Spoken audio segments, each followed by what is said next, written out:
I think we should listen to the Prime Minister in his previous mode, before Project Fear kicked in, when he said that this country could prosper and thrive outside the European Union. He said then there would be a lot of scaremongering, didn't he? What an accurate prophecy that was, it turned out. The British people have voted to leave the European Union, and their will must be respected.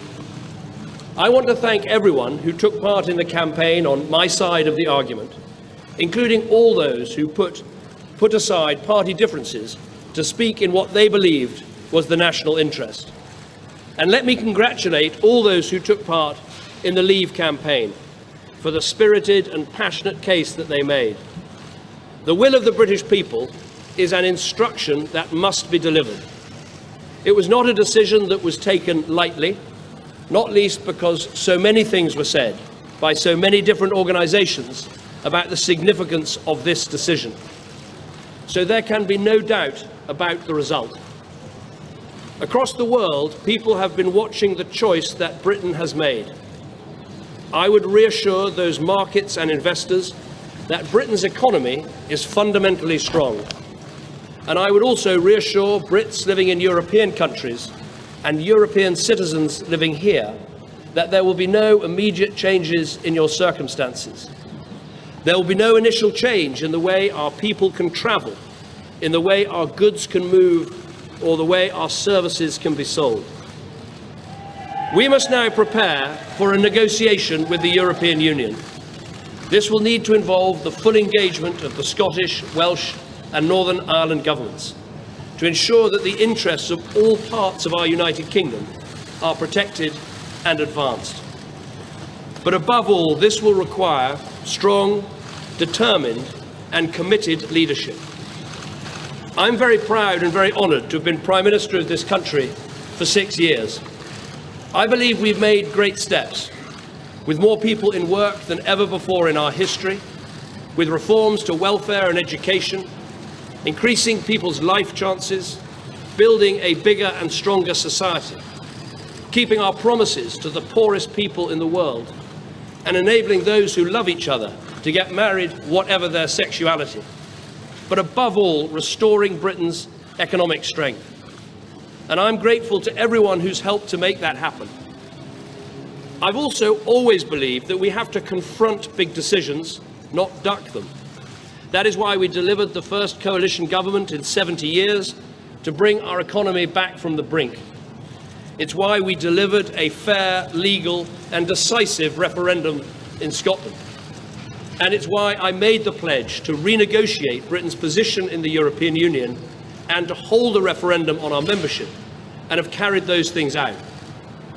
I fought this campaign in the only way I know how, which is to say directly and passionately what I think and feel, head, heart and soul. I held nothing back. I was absolutely clear about my belief that Britain is stronger, safer and better off inside the European Union. And I made clear the referendum was about this and this alone, not the future of any single politician, including myself. But the British people have made a very clear decision to take a different path. And as such, I think the country requires fresh leadership to take it in this direction. I will do everything I can as Prime Minister to steady the ship over the coming weeks and months. But I do not think it would be right for me to try to be the captain that steers our country to its next destination. This is not a decision I've taken lightly, but I do believe it's in the national interest to have a period of stability and then the new leadership required. There is no need for a precise timetable today, but in my view we should aim to have a new Prime Minister in place by the start of the Conservative Party conference in October. Delivering stability will be important, and I will continue in post as Prime Minister with my Cabinet for the next 3 months. The Cabinet will meet on Monday. The Governor of the Bank of England is making a statement about the steps that the Bank and the Treasury are taking to reassure financial markets. We will also continue taking forward the important legislation that we set before Parliament in the Queen's speech. And I've spoken to Her Majesty the Queen this morning to advise her of the steps that I'm taking. A negotiation with the European Union will need to begin under a new Prime Minister. And I think it's right that this new Prime Minister takes the decision about when to trigger Article 50 and start the formal and legal process of leaving the EU. I will attend the European Council next week to explain the decision the British people have taken and my own decision. The British people have made a choice. That not only needs to be respected, but those on the losing side of the argument, myself included, should help to make it work. Britain is a special country. We have so many great advantages. A parliamentary democracy where we resolve great issues about our future through peaceful debate. A great trading nation with our science and arts, our engineering and our creativity respected the world over. And while we are not perfect, I do believe we can be a model of a multiracial, multi-faith democracy where people can come and make a contribution and rise to the very highest that their talent allows. Although leaving Europe was not the path I recommended, I am the first to praise our incredible strengths. I've said before that Britain can survive outside the European Union, and indeed that we could find a way. Now the decision has been made to leave, we need to find the best way. And I will do everything I can to help. I love this country, and I feel honoured to have served it. And I will do everything I can in future to help this great country succeed. Thank you very much.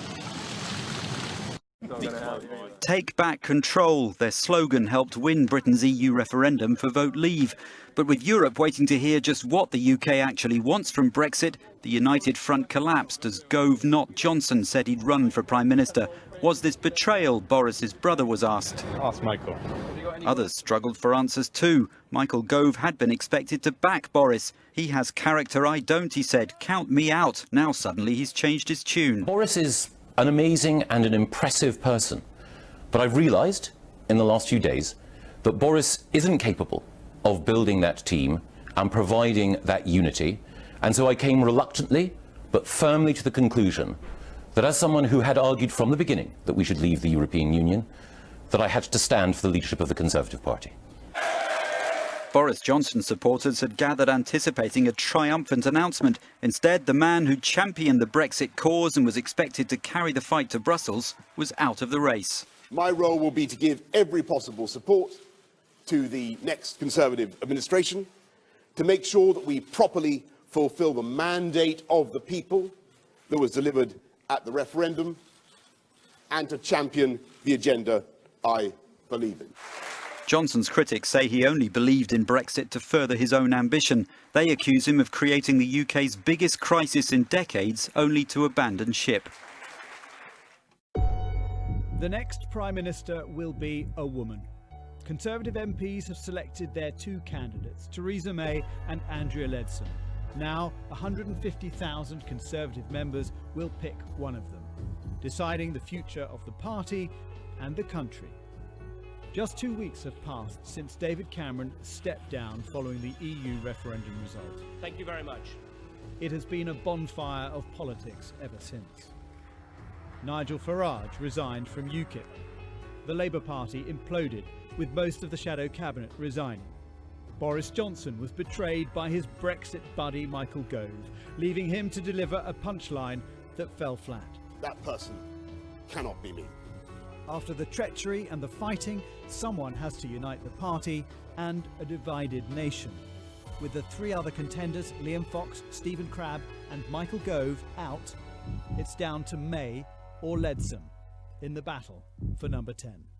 The first task is to show how great our potential is as a nation. Let's banish the pessimists. The Energy Minister's backers argue that she should head negotiations for Britain's exit because she will see the outcome as positive. I certainly hope that the next Prime Minister is somebody who did vote to leave because, as she explained today, you need to be optimistic about our future and you need to believe this is a good thing rather than seeing this as a troublesome problem that's in the in-tray that you have to deal with along with 100 other problems as well. Her message is that she will negotiate hard in Europe whilst also working towards unity within the ranks. This vote shows that the Conservative Party can come together and that under my leadership it will. Now, I've always said there should be a proper contest. Now is the time for me and my team to take my case out to the party members in the country. And that case is based on three things. Because we need proven leadership to negotiate the best deal for leaving the European Union, to unite our party and our country, and to make Britain a country that works not for the privileged few, but for everyone. But would a new leader who was in the Remain camp compromise the referendum negotiations?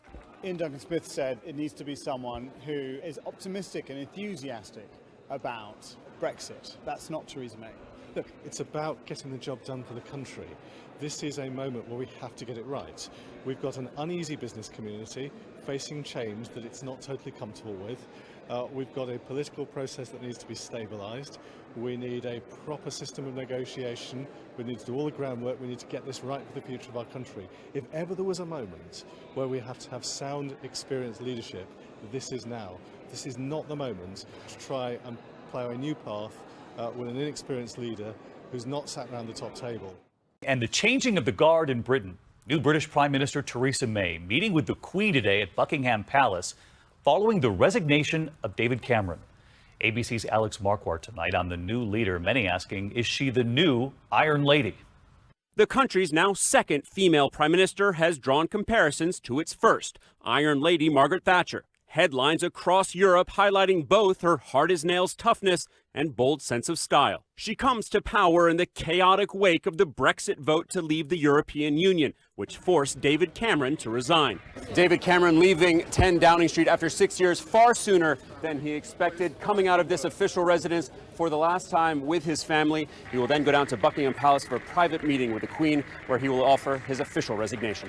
Then, that second meeting, Theresa May curtsying before the Queen, known as kissing the hand. The 59-year-old had also been against leaving the EU, but after the Brexit vote, said the country's leaders must embrace the will of the people. Brexit means Brexit, and we're going to make a success of it. After moving in here, Theresa May got right to work, naming a new cabinet, including Boris Johnson, who led the Brexit campaign and is also a U.S. citizen, as Foreign Secretary. David. I have just been to Buckingham Palace, where Her Majesty the Queen has asked me to form a new government, and I accepted. In David Cameron, I follow in the footsteps of a great modern Prime Minister. Under David's leadership, the government stabilised the economy, reduced the budget deficit, and helped more people into work than ever before. But David's true legacy is not about the economy, but about social justice. From the introduction of same-sex marriage to taking people on low wages out of income tax altogether, David Cameron has led a one-nation government, and it is in that spirit that I also plan to lead. Because not everybody knows this, but the full title of my party is the Conservative and Unionist Party. And that word unionist is very important to me. It means we believe in the Union, the precious, precious bond between England, Scotland, Wales and Northern Ireland. But it means something else that is just as important. It means we believe in a union not just between the nations of the United Kingdom, but between all of our citizens, every one of us, whoever we are, and wherever we're from. That means fighting against the burning injustice that if you're born poor, you will die on average 9 years earlier than others. If you're black, you're treated more harshly by the criminal justice system than if you're white. If you're a white working-class boy, you're less likely than anybody else in Britain to go to university. If you're at a state school, you're less likely to reach the top professions than if you're educated privately. If you're a woman, you will earn less than a man. If you suffer from mental health problems, there's not enough help to hand. If you're young, you'll find it harder than ever before to own your own home. But the mission to make Britain a country that works for everyone means more than fighting these injustices. If you're from an ordinary working class family, life is much harder than many people in Westminster realise. You have a job, but you don't always have job security. You have your own home, but you worry about paying the mortgage. You can just about manage, but you worry about the cost of living and getting your kids into a good school. If you're one of those families, if you're just managing, I want to address you directly. I know you're working around the clock. I know you're doing your best, and I know that sometimes life can be a struggle. The government I lead will be driven not by the interests of the privileged few, but by yours. We will do everything we can to give you more control over your lives. When we take the big calls, we'll think not of the powerful, but you. When we pass new laws, we'll listen not to the mighty, but to you. When it comes to taxes, we'll prioritise not the wealthy, but you. When it comes to opportunity, we won't entrench the advantages of the fortunate few. We will do everything we can to help anybody, whatever your background, to go as far as your talents will take you. We are living through an important moment in our country's history. Following the referendum, we face a time of great national change. And I know, because we're Great Britain, that we will rise to the challenge. As we leave the European Union, we will forge a bold, new, positive role for ourselves in the world. And we will make Britain a country that works not for a privileged few, but for every one of us. That will be the mission of the government I lead, and together we will build a better Britain. It's her first ever trip to China, her first major summit, and Theresa May has to convince the G20 that Brexit won't be the danger to the world economy the G20 warned of earlier this year. Adding to the drama, the Prime Minister will sit down for separate talks with President Xi tomorrow. Also in the room will be her top advisor, Nick Timothy. He's said he thinks the previous government's deal with China on nuclear energy leaves Britain wide open to security threats. China's warned Theresa May that Chinese investment in other British infrastructure could be affected if Britain doesn't go ahead with the commitment to let China design and build a nuclear power station in Essex. At the first roundtable session of talks, Theresa May told leaders that Brexit would be a stable and orderly process. As she was speaking, details emerged of demands by Japan. Prime Minister Abe in the yellow tie here, spelling out that country's deep concerns about Japanese investments in the UK. The 15-page document delivered to Downing Street last week argues that Japanese employers in the UK need access to Europe's single market. If Theresa May went for controls on freedom of movement, Europe might not give that access. Number 10 said that Theresa May was the hot ticket at the G20, leaders queuing up to see her. They also said that when she met President Putin and he raised the possibility of restoring relations with the United Kingdom, she pushed back. There will be some differences between us. There are some complex and serious areas of concern and issues to discuss. I hope we will be able to have a frank and open relationship and dialogue. President Putin, like everyone else in the room here, is wondering who will be representing the US at the next G20. President Trump would make Brexit look like a minor irritant. In her first face-to-face meeting of the summit, Theresa May met the current occupant of the White House. President Obama was asked if he stood by his pre-referendum warning that Britain, if it voted for Brexit, would be at the back of the queue for trade talks with the US. He said talks with the EU, known as TTIP, would take priority. First things first. And the first task is going to be figuring out what Brexit means with respect to Europe. And our first task is making sure that we get first TPP done, but also that we move forward on the TTIP negotiations, in which we've already invested a lot of time and effort. We have a very strong trading relationship with the United States, and we will be looking to ensure that we can maintain that strongest possible relationship into the future. The Chinese government has left nothing to chance here. Security men are everywhere. Media travel is heavily restricted. Much of the local population has been sent out of town to make this ancient city a spotless showcase for China's centuries-delayed return to top dog economic status. Gary Gibbon, Channel 4 News, Hangzhou. Under the broiling midday sun at a palazzo in the hills of Rome, Theresa May took the next step in what is becoming a European odyssey, sounding out capitals, probing for areas where there might be agreement in the negotiations to come. Her host, Italy's Matteo Renzi, is keen to get the process underway. Here they're blaming uncertainty over Brexit for bringing their banks close to collapse. And perhaps it was by way of revenge that he scheduled their press conference outside with a beautiful backdrop, but not a hint of shade. Can I say thank you for such a warm welcome in every sense of the term. These are not supposed to be negotiations as such, just sounding each other out. Are you detecting any flexibility on this issue of restrictions on freedom of movement whilst retaining single market access? We had a very clear message from the British people in the Brexit vote that they want us to bring in some control on free movement, and we will deliver on that. I think we should be developing the model that suits the United Kingdom and the European Union, not adopting necessarily a model that's on the shelf already. Prime Minister Renzi, do you see any grounds at all for compromise on this issue?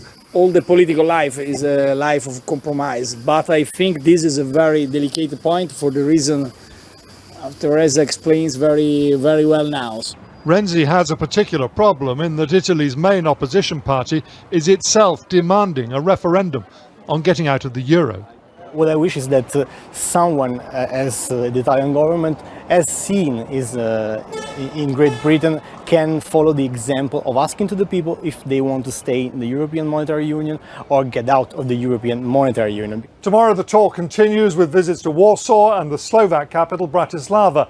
The message there on freedom of movement is likely to be even tougher. It is one issue which in Eastern Europe they say they will not compromise on. And to make things a little tougher still, the job of negotiating Europe's Brexit terms has been given to Michel Barnier, a French politician who, when a European commissioner, clashed frequently with the City of London. The big decisions won't be his, but it is a strong signal that Brussels intends to play hardball. Thank you, grazie mille. As this visit came to an end, they swiftly folded up the Union flag. They are genuinely sad here that they may not be needing it so often in future. James Mates, News at 10, Rome. Ich möchte vorab noch einmal unterstreichen, unabhängig von der Entscheidung, die die Menschen in Großbritannien getroffen haben, die EU zu verlassen, verbinden Deutschland und Großbritannien sehr enge partnerschaftliche, freundschaftliche Bindungen. I've been clear that Brexit means Brexit and the United Kingdom is going to make a success of it. But I also want to be clear here today and across Europe in the weeks ahead that we are not walking away from our European friends. Britain will remain an outward-looking country and Germany will remain a vital partner and a special friend for us. All of us will need time to prepare for these negotiations and the United Kingdom will not invoke Article 50 until our objectives are clear. And that's why I have said already this will not happen before the end of this year. Deshalb ist eine gute Vorbereitung aus meiner Sicht wichtig und das ist auch im Interesse der Europäischen Union. Und deshalb werden wir den Zeitpunkt abwarten, an dem Großbritannien diesen Antrag stellt und dann auf dieser Basis unsere Leitlinien festlegen, entlang derer dann die Verhandlungen zum Austritt Großbritanniens geführt werden. And you asked how we'd got on in our first getting on in our first meeting. I think what is very important is we have two women here who have got on and had a very constructive discussion. Two women who, if I may say so, I think get on with the job and both want to deliver the best possible results for the people of the UK and the people of Germany.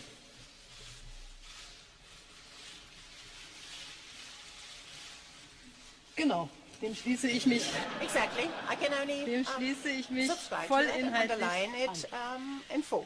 If the government fail and don't deliver Brexit and don't do the job properly and don't get our British passports back and don't get our fishing waters back and don't do what 17.5 million people have asked them to do, well then I suppose You are going to stand as I'd be forced to have a think about going again. But I think my job is done.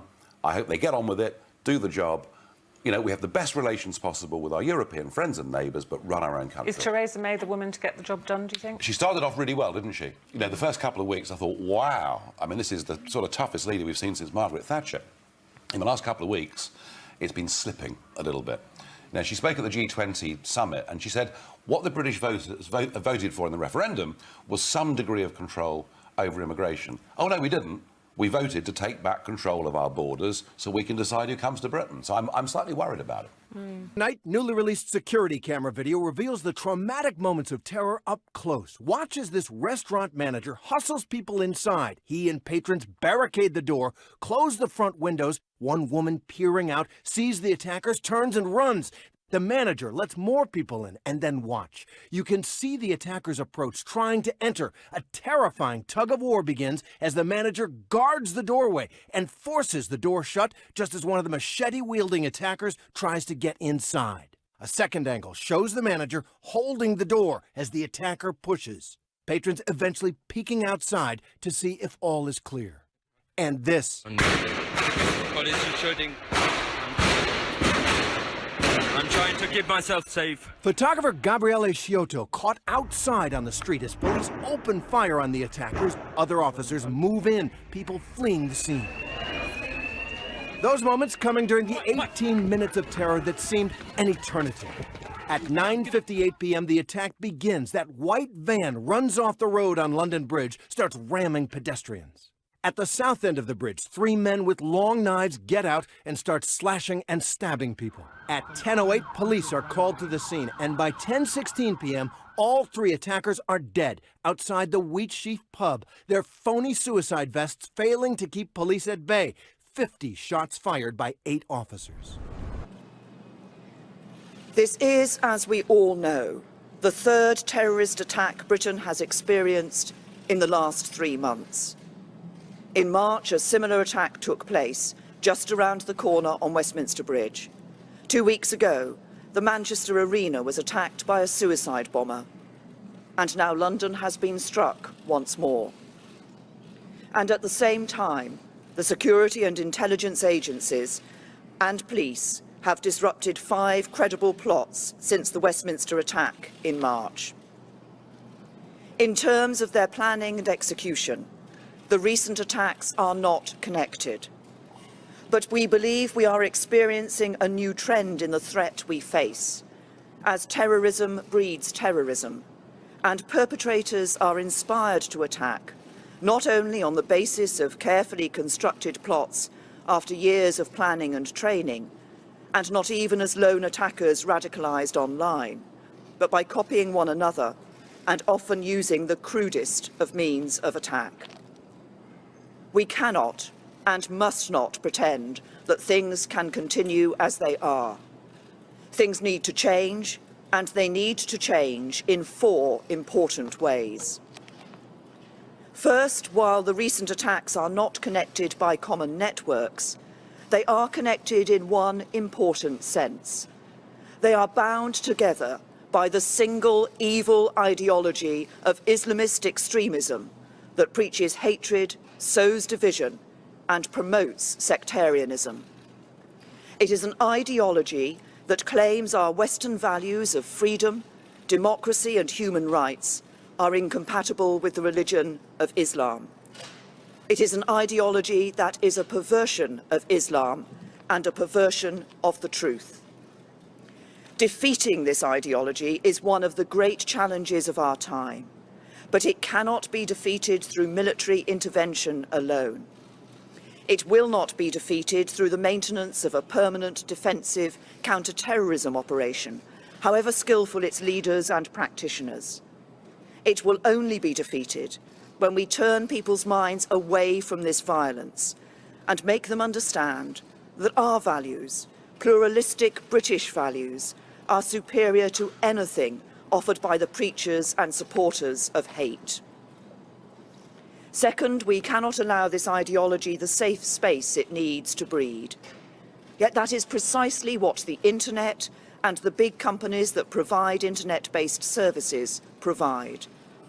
We need to work with allied democratic governments to reach international agreements that regulate cyberspace to prevent the spread of extremist and terrorism planning. And we need to do everything we can at home to reduce the risks of extremism online. Third, while we need to deprive the extremists of their safe spaces online, we must not forget about the safe spaces that continue to exist in the real world. Yes, that means taking military action to destroy ISIS in Iraq and Syria, but it also means taking action here at home. While we have made significant progress in recent years, there is, to be frank, far too much tolerance of extremism in our country. So we need to become far more robust in identifying it and stamping it out across the public sector and across society. That will require some difficult and often embarrassing conversations. But the whole of our country needs to come together to take on this extremism. And we need to live our lives not in a series of separated, segregated communities, but as one truly united kingdom. Fourth, we have a robust counter-terrorism strategy that has proved successful over many years. But as the nature of the threat we face becomes more complex, more fragmented, more hidden, especially online, the strategy needs to keep up. So in light of what we are learning about the changing threat, we need to review Britain's counter-terrorism strategy to make sure the police and security services have all the powers they need. And if we need to increase the length of custodial sentences for terrorism-related offences, even apparently less serious offences, that is what we will do. Since the emergence of the threat from Islamist-inspired terrorism, our country has made significant progress in disrupting plots and protecting the public. But it is time to say enough is enough. Everybody needs to go about their lives as they normally would. Our society should continue to function in accordance with our values. But when it comes to taking on extremism and terrorism, things need to change. As a country, our response must be as it has always been when we have been confronted by violence. We must come together, we must pull together, and united, we will take on and defeat our enemies. No general election until 2020. Are you tempted in any way to call a snap election? I think what's important, particularly having had the referendum vote, is that we have a period of stability. So I don't think there's a need for an election. I think the next election will be in 2020. Under current law, the next election will be in 2020. No ifs, no buts, no snap elections, no changing the law.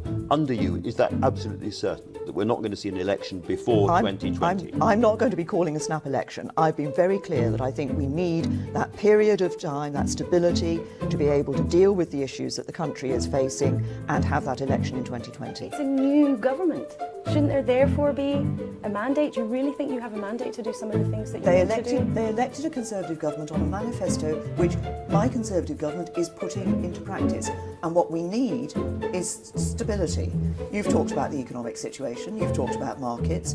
Actually, what markets want is stability, and a general election would give them instability. Let the House of Commons vote for an election. Let everyone put forward their proposals for Brexit and their programmes for government. And let us remove the risk of uncertainty and instability, and continue to give the country the strong and stable leadership it demands. I have just chaired a meeting of the Cabinet where we agreed that the government should call a general election to be held on the 8th of June. I want to explain the reasons for that decision, what will happen next, and the choice facing the British people when you come to vote in this election. Last summer, after the country voted to leave the European Union, Britain needed certainty, stability, and strong leadership. And since I became Prime Minister, the government has delivered precisely that. Despite predictions of immediate financial and economic danger, since the referendum, we have seen consumer confidence remain high, record numbers of jobs, and economic growth that has exceeded all expectations. We have also delivered on the mandate that we were handed by the referendum result. Britain is leaving the European Union, and there can be no turning back. And as we look to the future, the government has the right plan for negotiating our new relationship with Europe. We want a deep and special partnership between a strong and successful European Union and a United Kingdom that is free to chart its own way in the world. That means we will regain control of our own money, our own laws and our own borders. And we will be free to strike trade deals with old friends and new partners all around the world. This is the right approach, and it is in the national interest. But the other political parties oppose it. At this moment of enormous national significance, there should be unity here in Westminster, but instead there is division. The country is coming together, but Westminster is not. In recent weeks, Labour have threatened to vote against the final agreement we reach with the European Union. The Liberal Democrats have said they want to grind the business of government to a standstill. The Scottish National Party say they will vote against the legislation that formally repeals Britain's membership of the European Union. And unelected members of the House of Lords have vowed to fight us every step of the way. Our opponents believe, because the government's majority is so small, that our resolve will weaken and that they can force us to change course. They are wrong. They underestimate our determination to get the job done. And I am not prepared to let them endanger the security of millions of working people across the country. Because what they are doing jeopardises the work we must do to prepare for Brexit at home. And it weakens the government's negotiating position in Europe. What I've done today is I've seen the scaremongering, frankly, that we've seen over the weekend. I've seen the way that Jeremy Corbyn wants to sneak into number 10 by playing on the fears of older and vulnerable people. And I've clarified what we will be putting in the Green Paper, which I set out in the manifesto. So Jeremy Corbyn is now rewriting your manifesto? No, not at all. Well, that's what it sounds like. You've reacted to him. No, we haven't. Andrew, we have not rewritten the manifesto. The principles on which we have based our social care policy remain absolutely the same. This must be the first time in modern history that a party's actually broken a manifesto policy before the election. Yeah. What we have done, Andrew, I set out in my manifesto the challenges that we need to address as a government. And I've been very clear with people. You know, there are two ways that you can approach this issue. You can say to people, we have an ageing society. Our system will collapse unless we do something about it. That's what I'm saying. You can ignore it, you can put your head in the sand, or you can try and play politics with it. I think it's only fair to people to say this is a problem and we need to fix it now. That's what I want to do. I want to fix it. Now that you're in favour of a cap, can you give us an idea of what the cap might be, that the amount we'll have to pay for social care? What we're going to do, as we said in our manifesto, is publish, we refer to a green paper. Of course, a green paper, many people may not realise, a green paper is a consultation. So we want to take people's views, the views of charities, the views of others, on how the system should be operating. What I've said today is that we will have within that consultation that concept of an absolute limit on the costs that people have to pay. So we're protecting people for the future. We're providing a system that provides sustainability in our social care for the future. And we've got an ageing population. We need to do this. Otherwise, our system will collapse. Why did you not put the consultation on a cap in your manifesto? Instead, your manifesto rejects a cap. No, what we've put in a manifesto is that we will have a consultation and the principles on which our social care policy will be based. That, I think, was the right thing to do. Now, we will have, if we're re-elected, we will have that consultation. Theresa May still in office, but just how much power does she have? The election she called that she promised not to delivered not the thumping majority she sought, but in fact, no majority at all. A humiliation, but one nonetheless that lets her keep her job for now. That was what the Constitution, the Cabinet Manual, requires in a hung Parliament. The incumbent Prime Minister, who feels they can command the confidence of the Commons, can go to Her Majesty and ask to form a government. Having lose just 6 seats, then the government loses its majority. And here are the numbers. We are saying the Conservatives are on 314. And yet the exit poll confirmed it was many more than 6 seats lost. A staggering surprise that silenced Conservative HQ. What's the naughtiest thing you ever did? Oh, goodness me. Well, I suppose the...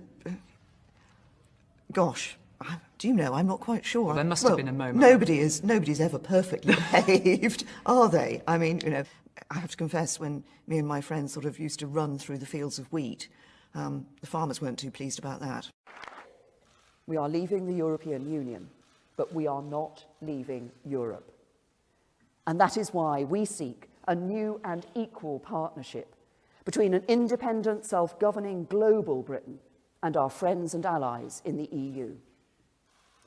Not partial membership of the European Union, associate membership of the European Union, or anything that leaves us half in, half out. We do not seek to adopt a model already enjoyed by other countries. We do not seek to hold on to bits of membership as we leave. No, the United Kingdom is leaving the European Union, and my job is to get the right deal for Britain as we do. Supranational institutions, as strong as those created by the European Union, sit very uneasily in relation to our political history and way of life. And while I know Britain might at times have been seen as an awkward member state, the European Union has struggled to deal with the diversity of its member countries and their interests. It bends towards uniformity, not flexibility. So to our friends across Europe, let me say this. Our vote to leave the European Union was no rejection of the values we share. The decision to leave the EU represents no desire to become more distant to you, our friends and neighbours.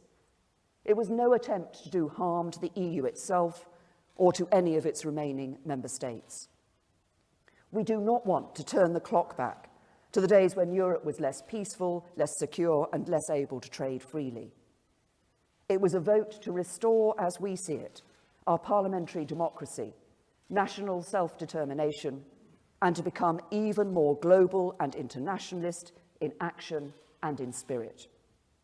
A tremendous pleasure to welcome Prime Minister May to Canada. This is actually, for all the times that we've met and talked, we haven't had a formal sit-down bilateral like this. It seems like we've had so many opportunities. I can't believe we hadn't done this. But this is a great opportunity to talk about many issues in advance of the United Nations General Assembly, where we'll be as of the rest of the week. Opportunities to talk about the trade relationship that we're excited about deepening, particularly with the CETA coming into provisional application as of later this week, but also the opportunities to continue working closely with the United Kingdom as it moves forward with Brexit. We're going to make sure that the relationship between Canada and the UK stays as strong as it always has been and continues to stay stronger with a seamless transition. But there's a lot for us to talk about, and it's just a real pleasure to see you here again, Theresa. Well, it's very good to be here. As I said to you as I came in, this is actually my first visit to Canada, but it's great that in my first visit I'm able to have meetings with you and to come here to the Parliament. And as you say, there's an awful lot for us to talk about in our bilateral relationship, how we can build on the relationship that CETA, very important trade relationship that you signed up to with the European Union, how that goes forward, but also there are many issues on which we very much think alike and that we can build on, including the agenda that you have in relation to women's empowerment and what we can do around the world in relation to that, which I think is very important. And then, of course, the various foreign policy issues that we will be looking at UNGA, including for me some issues like modern slavery and how we can deal with the use of the internet by terrorists and the way in which propaganda, hateful extremist ideology is put around on the internet, and what more we can do together to deal with it. So I'm very, very pleased to be able to be here. Although unlike some of the leaders you welcome here, I can't match you on the socks. No, that's quite all right. Merci tout le monde. Thank you very much. Open, global, self-confident Britain, while our opponents flirt with a foreign policy of neutrality and prepare for a run on the ground. So, I was about to talk about somebody I'd like to give a P45 to, and that's Jeremy Corbyn. And we...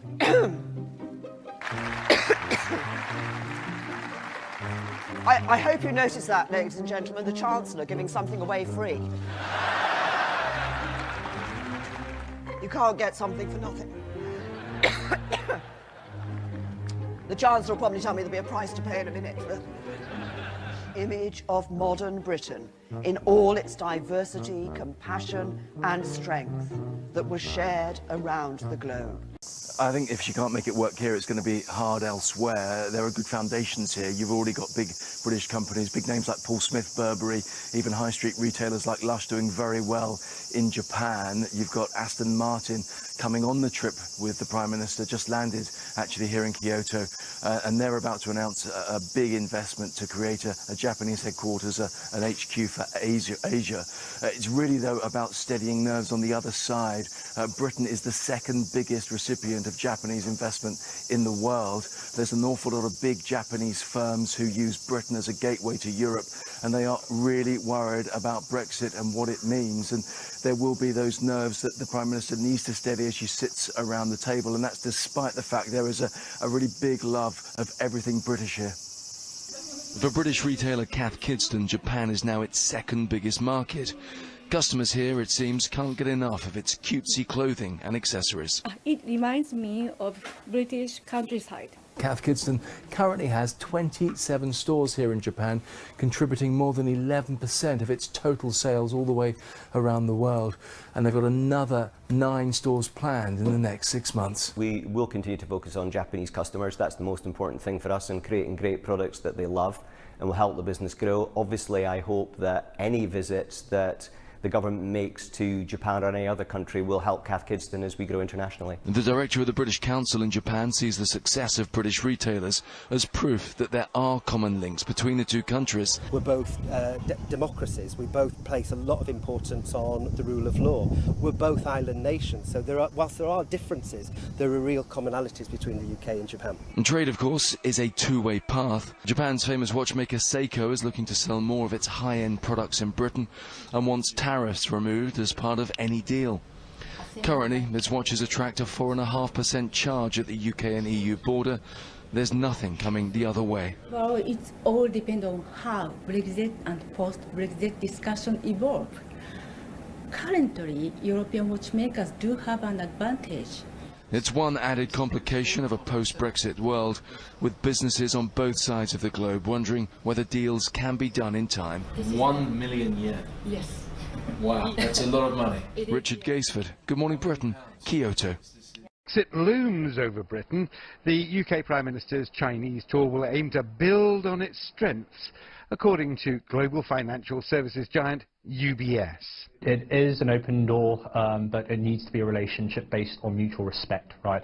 And I think mutual respect is there, and Beijing is well aware of the difficulties and the challenges that Britain's facing. Pursuing new trade deals with Beijing on her first official visit to China, Theresa May could find a warm reception. After all, Chinese investments in Britain last year more than doubled to over $20 billion, according to a report from law firm Baker McKenzie.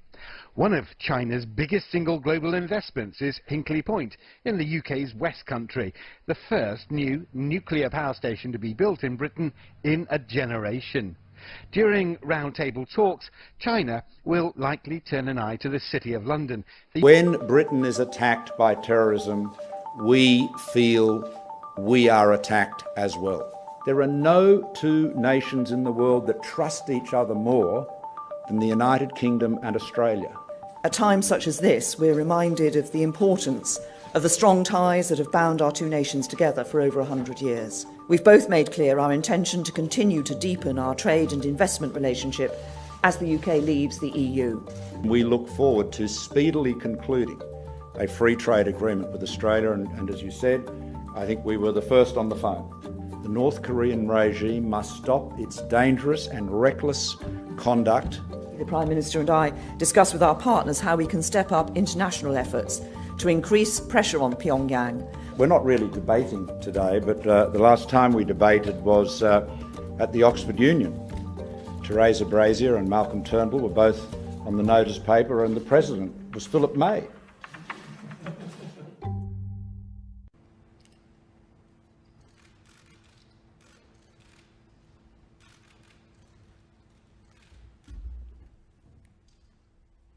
It's now my pleasure to invite the host of the summit, the Right Honourable Theresa May, Prime Minister of the United Kingdom, to speak.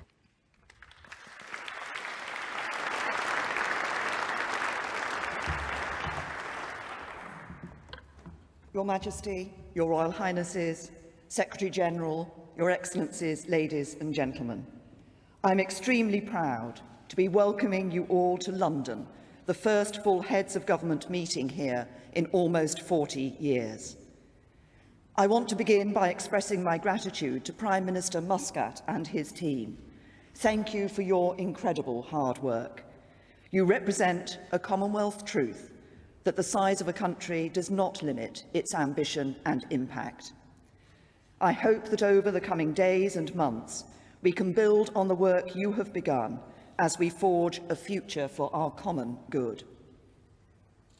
Over many decades, this organisation has brought together nations young and old, large and small, to celebrate our common bonds and to work to our mutual benefit. There have been difficulties, successes, controversies, but I believe wholeheartedly in the good that the Commonwealth can do.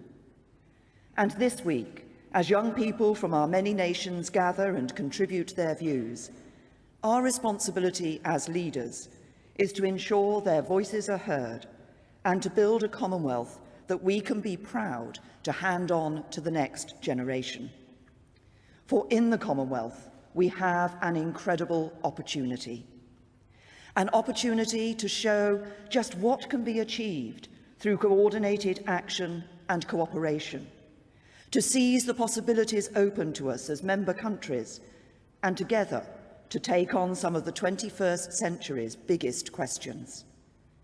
How we support our most vulnerable member states as we tackle climate change and improve the health of our oceans, creating a more sustainable Commonwealth. How we develop through trade, pushing back against protectionism for a more prosperous Commonwealth. How we respond to threats to the rules-based international order and from cyber attacks, creating a more secure Commonwealth. And how, in all of this, we advance those common values which our organisation has always stood for: democracy, human rights, tolerance and the rule of law, so that we establish a fairer Commonwealth. These are problems nations cannot solve alone, but by working together, we can make a real difference. Over the past 3 days, we have seen the power of the Commonwealth in action at the forums for business leaders, young people, women and civil society. These discussions have demonstrated the vibrancy and creativity of our organisation, focusing on issues such as improving trade, youth unemployment, education and health, all of which have the potential to transform people's lives. And I'm looking forward to taking these issues further with the heads of government over the next 2 days. Finally, on behalf of all of you assembled here in Buckingham Palace, I want to offer my heartfelt thanks to Your Majesty, Head of the Commonwealth. This week, you have opened your homes to us here in London and in Windsor. Over many years, you have been the Commonwealth's most steadfast and fervent champion. You have been true to the deepest values of the Commonwealth, that the voice of the smallest member country is worth precisely as much as that of the largest, that the wealthiest and the most vulnerable stand shoulder to shoulder. You have seen us through some of our most serious challenges. and we commit to sustaining this Commonwealth which you have so carefully nurtured. For your service, for your dedication, for your constancy, we thank you. That Brexit is a very tough situation. That's a tough deal. I didn't criticize the Prime Minister. I have a lot of respect for the Prime Minister.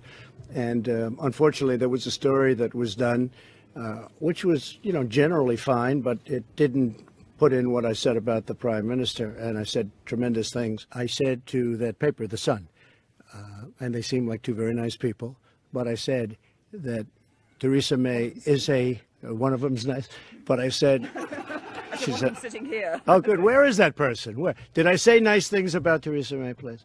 I said very good things. Thank you very much for saying that. No, I said very good things about her, and she's a total professional, because when I saw her this morning, I said, I want to apologize because I said such good things about you. She said, don't worry, it's only the press. As far as the advice, I did give her a suggestion. I wouldn't say advice.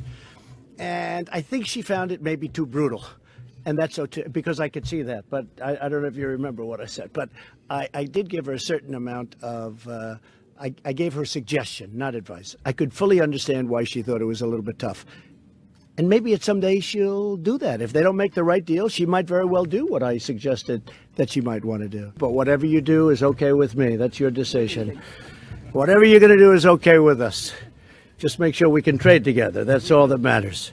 So I would say I give our relationship, in terms of grade, the highest level of special. So we start off with special. I would give our relationship with the UK, and now, especially after this 2 days, with your Prime Minister, I would say the highest level of special. Now, am I allowed to go higher than that? I'm not sure. But it's the highest level of special. They're very special people. It's a very special country. And as I said, I have a relationship because my mother was born in Scotland.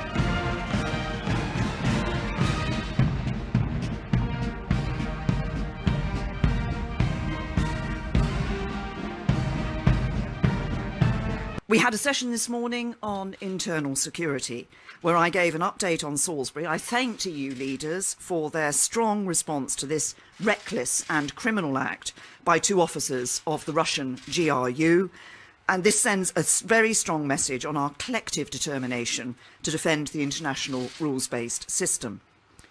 This informal council has also been an opportunity to discuss our Chequers proposals directly with EU leaders. I've just had a frank bilateral meeting with President Tusk. He's confirmed the commitment of the other 27 member states to reaching a deal as soon as possible, but there are two key issues we need to resolve.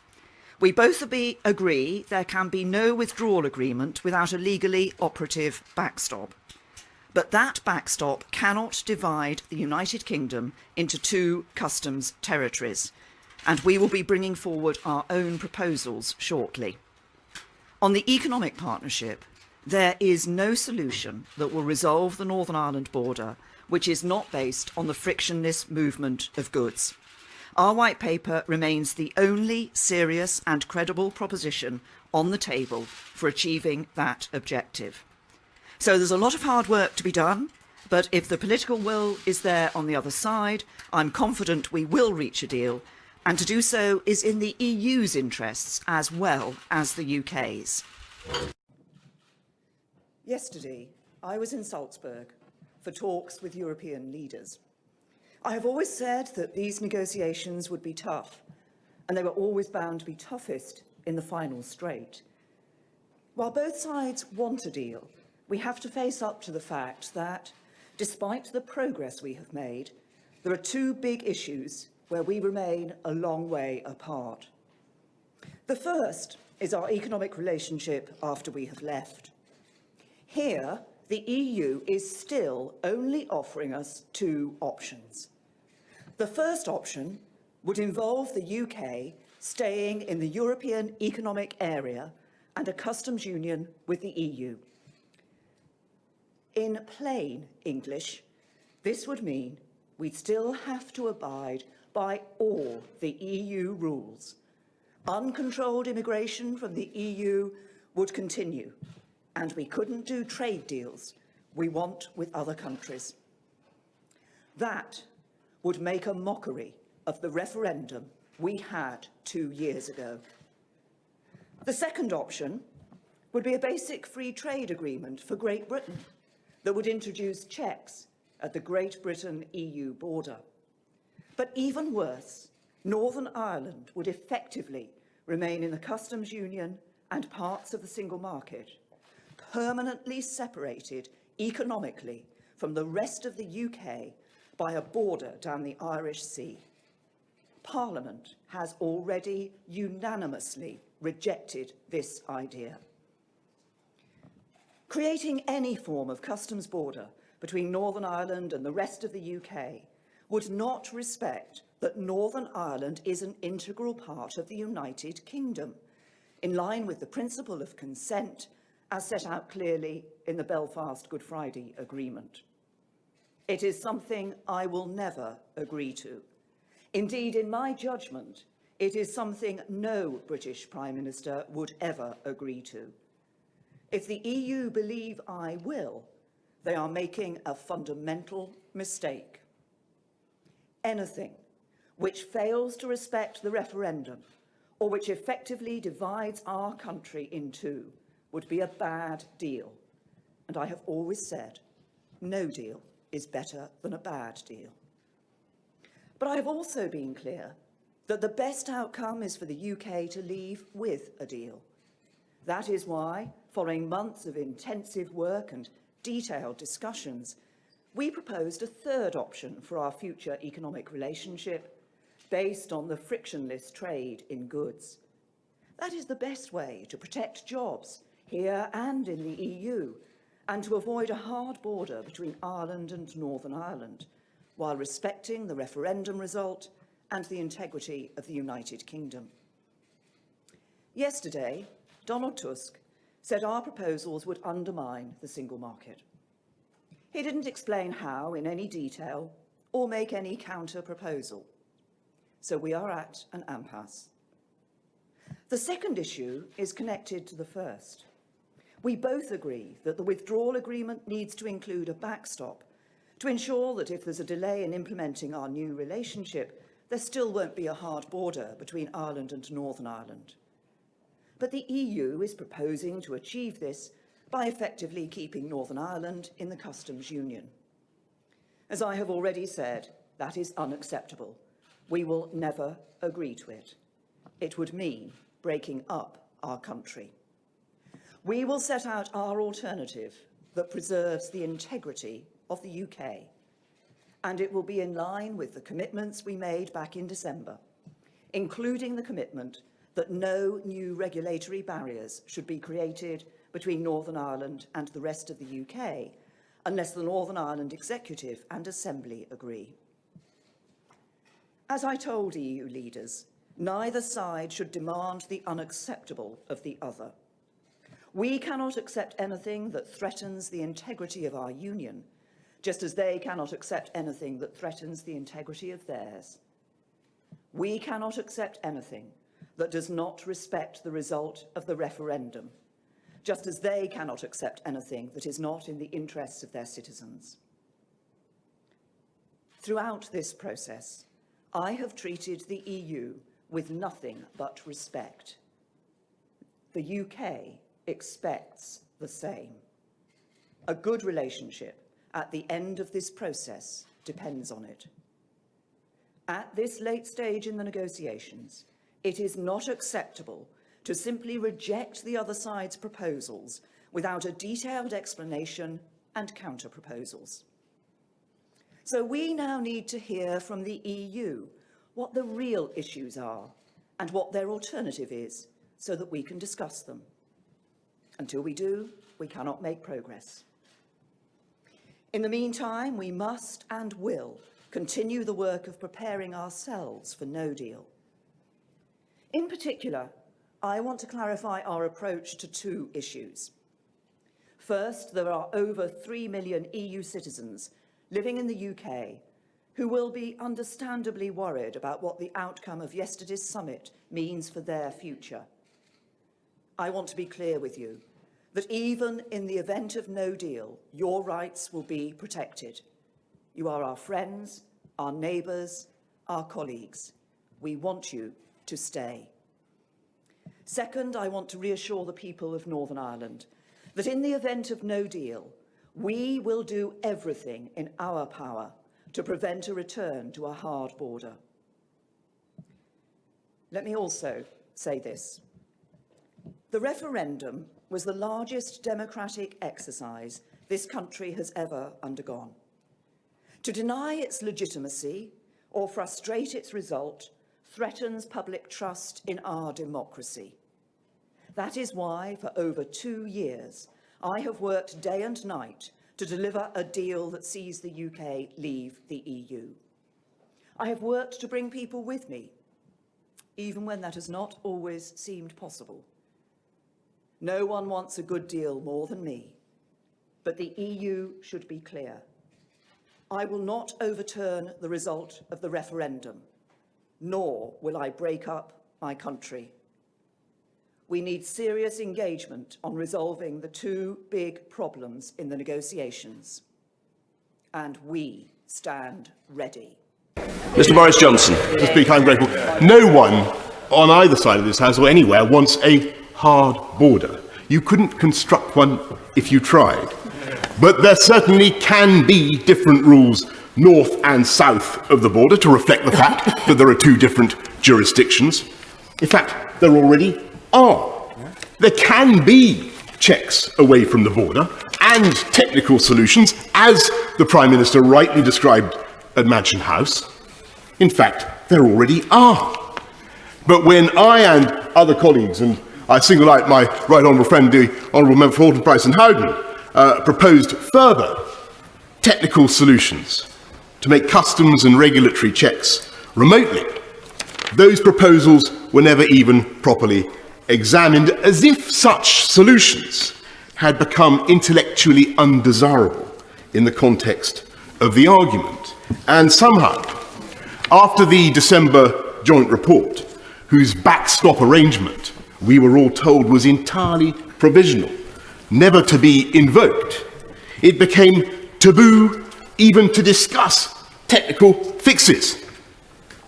So, Mr. Speaker, after 18 months of stealthy retreat, we have come from the bright certainties of Lancaster House to the Chequers Agreement, and you put them side by side.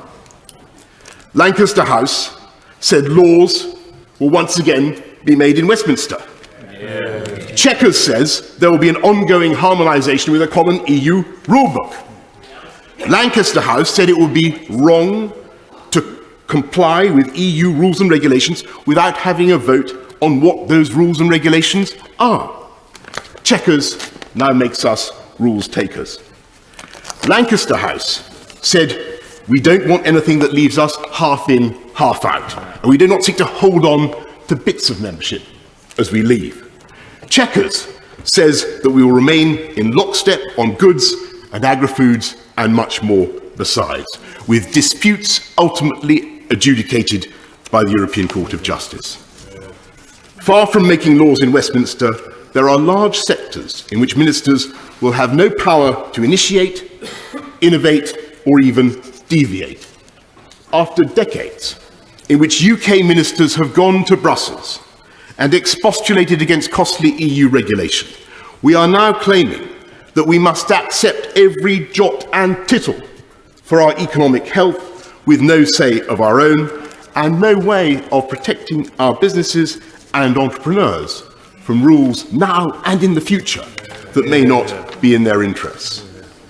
My right honourable friend, the Chancellor, was asked to identify the biggest single opportunity from Brexit. After some thought, he said regulatory innovation.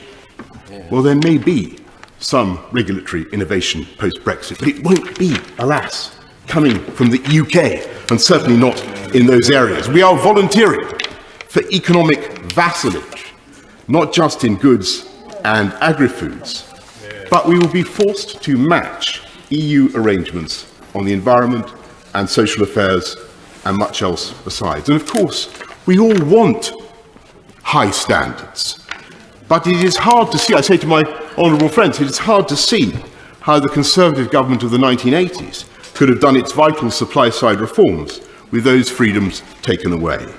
And the result of accepting the EU's rulebooks and of our proposals for a fantastical Heath-Robinson customs arrangement is that we have much less scope to do free trade deals, as the Chequers paper actually acknowledges, and which we should all, frankly, acknowledge.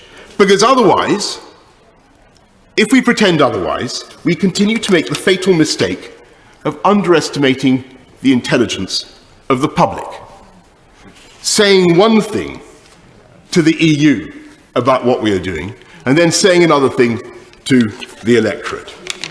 And given that in important ways, this is Bino or Brino or Brexit in name only, I'm of course unable to accept it, as I said, or to support it, as I said in the Cabinet session at Chequers. And I'm happy now to speak out against it and be able to do so. Mr. Speaker, it is not too late to save Brexit. We have time in these negotiations. We have changed tack once, and we can change again. The problem is not that we failed to make the case for a free trade agreement of the kind spelt out at Lancaster House. We haven't even tried. We must try now, because we will not get another chance to get it right. And it is absolute nonsense to imagine, as I fear some of my colleagues do, that we can somehow afford to make a botched treaty now and then break and reset the bone later on. Because we have seen, even in these talks, how the supposedly provisional becomes eternal. And we have the time, and I believe the Prime Minister has the support of Parliament. Remember the enthusiasm for Lancaster House and for Mansion House. And it was clear last night, that there is no majority in this House for a return to the customs union. With goodwill and common sense, we can address the concerns about the Northern Irish border and all other borders. We have fully 2.5 years to make the technical preparations, along with preparations for a world trade outcome. Those preparations which we should now accelerate. We should not and need not be stampeded by anyone. But let us, again, aim explicitly for that glorious vision of Lancaster House, a strong, independent, self-governing Britain that is genuinely open to the world, not the miserable, permanent limbo of Chequers, not the democratic disaster of ongoing harmonisation with no way out and no say for the UK. We need to take one decision now before all others, and that is to believe in this country and in what it can do. Because I can tell you, Mr. Speaker, that the UK's admirers, and there are millions, if not billions, across the world, are fully expecting us to do what we said and to take back control and to be able to set new standards for technologies in which we excel, to behave not as rules takers, but as great independent actors on the world stage, and to do free trade deals, proper free trade deals for the benefit and the prosperity of the British people. That was the vision of Brexit that we fought for. That was the vision that the Prime Minister rightly described last year. That is the prize that is still attainable. There is time. And if the Prime Minister can fix that vision once again before us, then I believe she can deliver a great Brexit for Britain, with a positive, self-confident approach that will unite this party, unite this House, and unite this country as well. Yeah. Instead of national leadership, we have a government in complete disarray. As soon as the terms of the withdrawal agreement from the European Union were set down on paper, the government began to collapse on itself. And now the Conservative Party is trying to decide whether this crucial moment in our country's history is the right time to have a party leadership election. That the government has mishandled 2 years of negotiations is now hardly a particularly controversial view, subjecting businesses and their workforces to months of uncertainty. So some perhaps hoped that the length of the negotiations might at least be a sign that the government, rather than negotiating with itself, was negotiating with Brussels, was driving an effective and hard bargain to get the best deal for our economy. Now we know the answer. After the events of the past week, many people and many businesses will be confused and very, very anxious. The Prime Minister has negotiated a botched, worst of all worlds deal, which is bad for Britain, leaving the country in an indefinite halfway house without a real say. Labour has always said that we respect the results of the referendum, but we cannot respect the shambolic way in which this government has bungled these vital negotiations. This is, after all, a deal that was immediately denounced by the Brexit Secretary, who was the one who was supposed to have negotiated it, as well as the Brexit Secretary before that, his predecessor. Labour will vote against the government's deal, and if the government cannot get its central policy through Parliament, then we will demand what I think is the only sensible course of action, and that is a general election to decide who will govern this country in the future. But if we cannot secure a general election, then we have to be clear that all options must remain on the table, including a public vote of some form. The result of this skewed priority is a Brexit deal that is simply not good enough. Rather than ending the uncertainty of the last 2.5 years, the government has negotiated what locks in uncertainty for another 2, 3, 4, or goodness knows how many more years.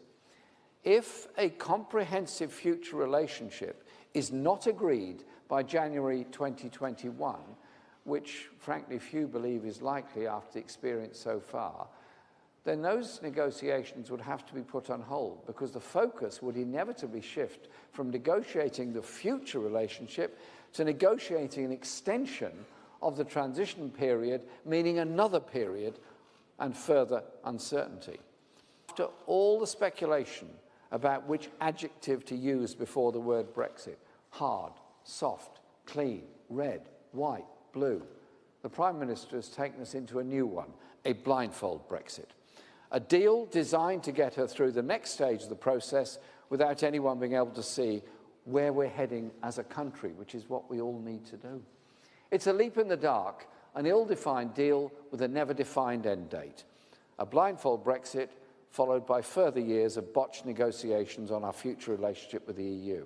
With most of our leverage already thrown away, it risks seriously damaging British industry and, of course, the wider economy that relates to the EU. That's obvious. Every country, whether it's Turkey, Switzerland or Norway, that is geographically close to the EU without being an EU member state, has some sort of close relationship with the EU. They're some more advantageous than others, and Britain will need a bespoke, negotiated relationship of its own. Labour would seek to remain in a customs union with the EU and within the single market. Cutting short her summer break in Italy, the British Prime Minister Theresa May was instead planning to head to the south of France on Friday to meet with Emmanuel Macron. The aim? To convince him to sign up to her vision for Brexit. Not impossible, but certainly a difficult task. The French president is seen by many as the biggest obstacle to her plans for a pro-jobs trade deal. She's yet to find a proposal to maintain economic ties with the bloc that's acceptable to Brussels and her divided party. Last week, Michel Barnier, the European Union's Brexit negotiator, rejected key elements of Britain's new trade proposal. The EU cannot and the EU will not delegate the application of its customs policy and rules, VAT and excise duty collection to a non-member who would not be subject to the EU's governance structures. May's chances looked tenuous on Thursday. The French president said he had full trust in Barnier and supported his reserved response to the UK plan. Friday's meeting, he said, is not a substitute for the negotiations led by Michel Barnier. Mrs May will urge Macron to work with Angela Merkel, the German Chancellor, to back an unprecedented EU association agreement with the UK. If successful, Macron's influence could prove vital in swaying the rest of the EU 27 member states and Barnier into adopting a more flexible approach ahead of a crucial summit in Salzburg next month.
Thank you very much for that warm welcome.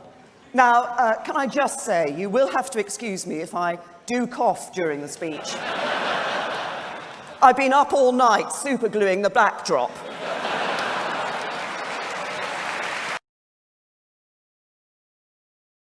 Whichever way you look at it, this, and whatever side you're on, the deal that Theresa May has come up with is not Brexit.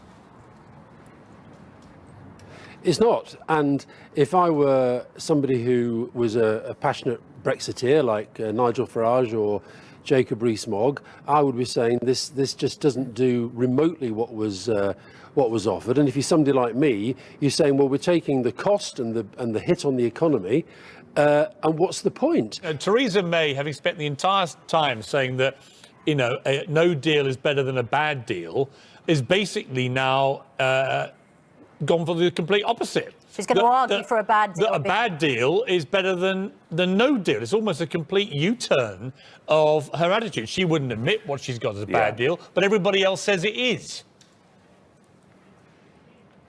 Well, this is the worst deal in history. I mean, we're giving away in excess of £40 billion in return for precisely nothing. Trapped still inside the European Union's rule book, continuing free movement of people, continuing with the foreign court having a say over our own country. Nothing has been achieved other than giving away a huge sum of money. And the truth of it is, in any negotiation in life, any business negotiation, the other side needs to know that you're serious about walking away. And what Monsieur Barnier knew from day one is that at no point did Theresa May intend to walk away. And I just hope that we see today in the Cabinet and later on in the House of Commons, our politicians realising we didn't just vote to leave in a referendum, we backed it up in a general election as well. And this is now a fundamental matter of trust between the electors of our country and those that govern us. Mr. Jacob Rees-Mogg. Thank you, Mr. Speaker. My right honourable friend, and she is unquestionably honourable, said that we would leave the customs union. Annex 2 says otherwise. My right honourable friend said that she would maintain the integrity of the United Kingdom.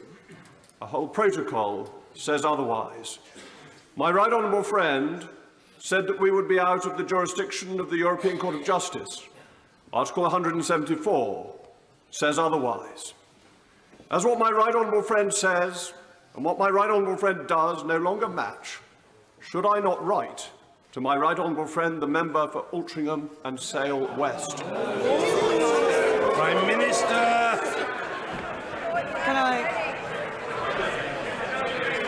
Can I say to my honourable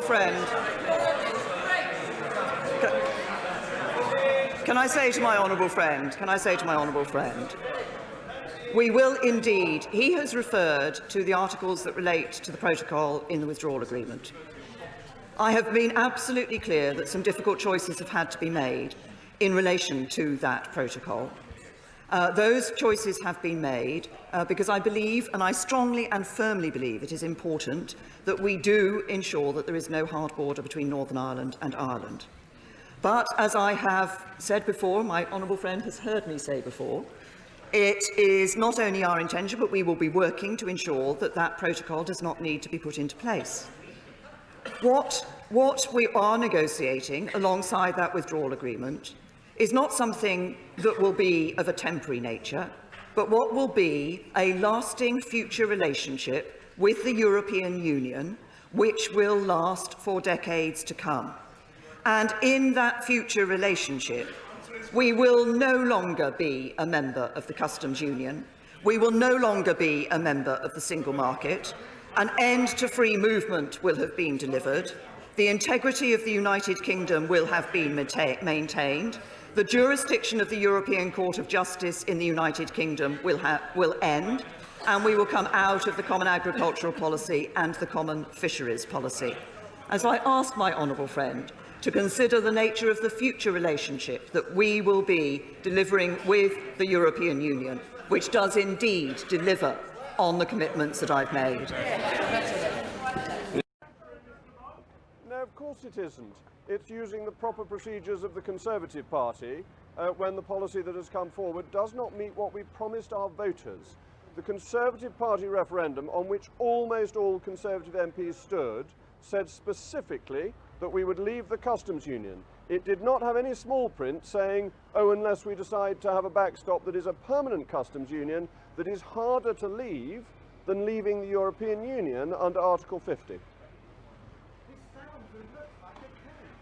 I think a coup is when you use illegitimate procedures to try and overturn somebody who is in office. This is working through the procedures of the Conservative Party. It is therefore entirely constitutional, and dare I say to Newsnight, coup is the wrong word. Well, what has been achieved today is not Brexit, and it divides, well, the law to leave has already been passed.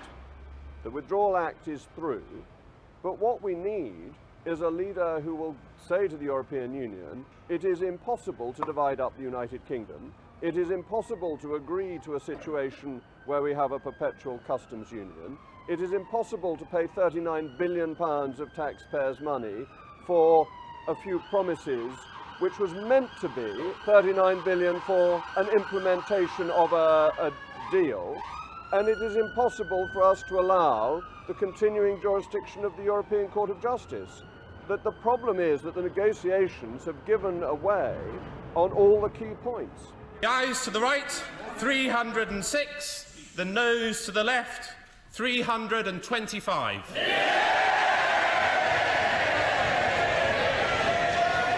This is a very bad result for the Prime Minister. 117 votes against her, much worse than she thought. A third of the parliamentary party, the overwhelming majority of backbenchers have voted against her. So the message today to Theresa May is that she has lost her moral and political authority, even if she's got a slightly bigger number. Let's cut to the chase. Will the ERG, will you support her Brexit deal now? Of course I won't. Her Brexit deal is dreadful. Will you resign the whip?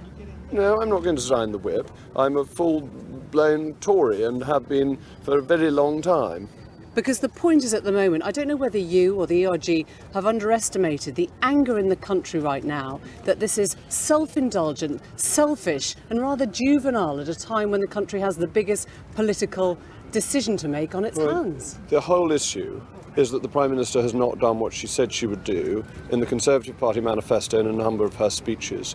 The Prime Minister said we would leave the customs union in the manifesto, and under her deal we don't leave the customs union. Two-thirds of her party agree with her being in charge and her direction. This is a very bad result for her. More than half the non-payroll, more than half the people not in receipt of the Queen's shilling have voted against her.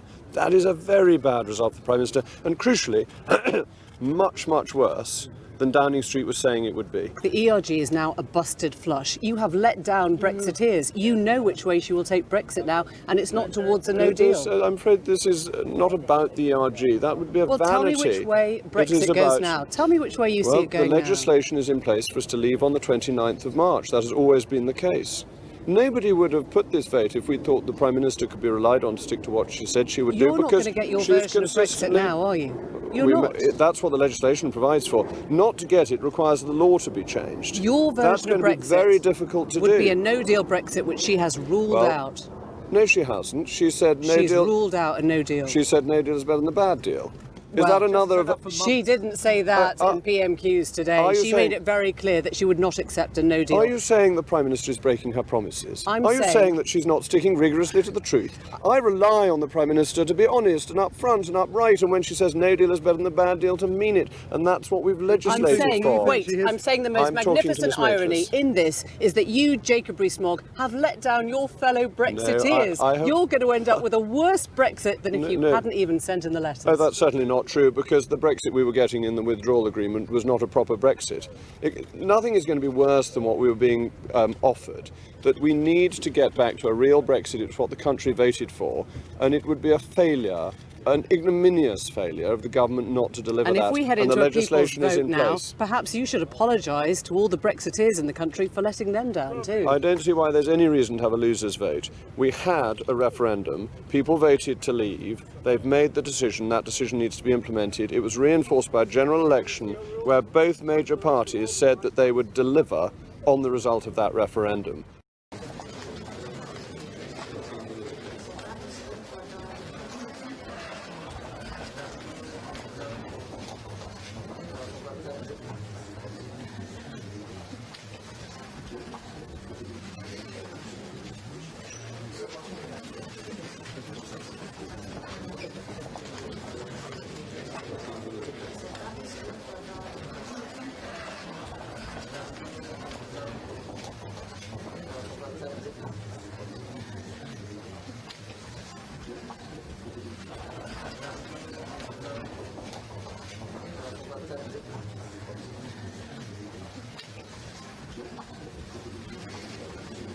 Thank you, Prime Minister.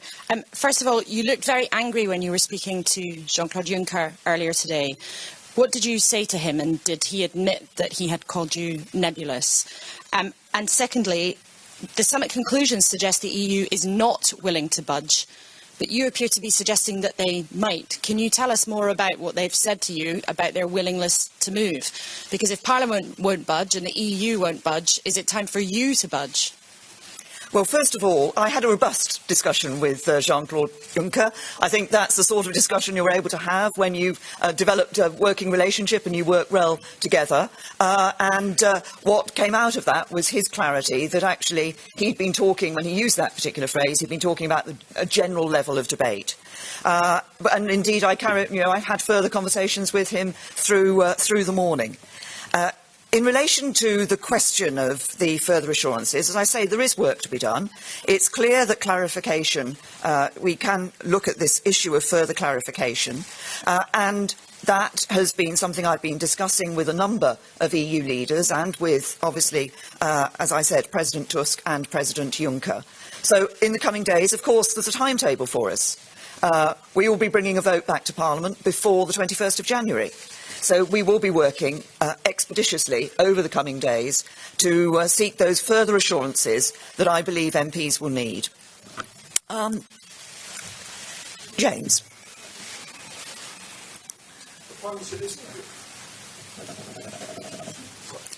Is it your problem here that your fellow leaders simply don't believe you can get this withdrawal agreement through Parliament, whatever they say or do? So why should they move heaven and earth to help you?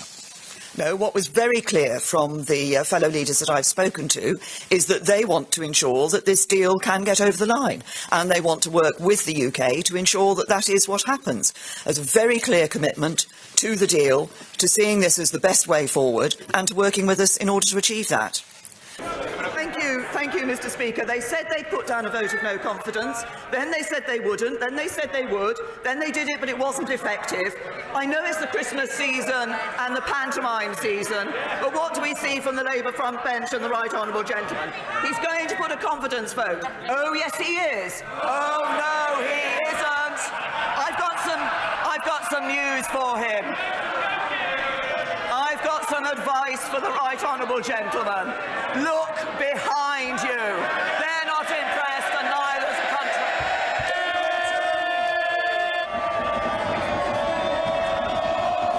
And so this appears to have been a state-sponsored assassination attempt after all. A new police cordon at a supermarket in Salisbury tonight. This an investigation with some unlikely locations, but a predictable suspect. After Litvinenko, it took a decade for the government to get to this point. Order. Statement, the Prime Minister. But now, 8 days on, Theresa May came to the Commons. In her hands, one of the most remarkable statements she's delivered as Prime Minister. And with every moment on her feet, the diplomatic tension rising. It is now clear that Mr. Skripal and his daughter were poisoned with a military-grade nerve agent of a type developed by Russia. This is part of a group of nerve agents known as Novichok. It's for investigators to establish who had the means, the motive, the opportunity to launch a poison attack. The Prime Minister said they'd come to a conclusion. The government has concluded that it is highly likely that Russia was responsible for the act against Sergei and Yulia Skripal. The attack on the former spy and his daughter also left a police officer seriously ill. The Prime Minister said if Russia was not responsible, it had somehow lost control of its nerve agent, and it has until Wednesday to explain. Should there be no credible response, we will conclude that this action amounts to an unlawful use of force by the Russian state against the United Kingdom. And I will come back to this House and set out the full range of measures that we will take in response. On Europe's eastern border with Russia, Britain provides the bulk of NATO troops.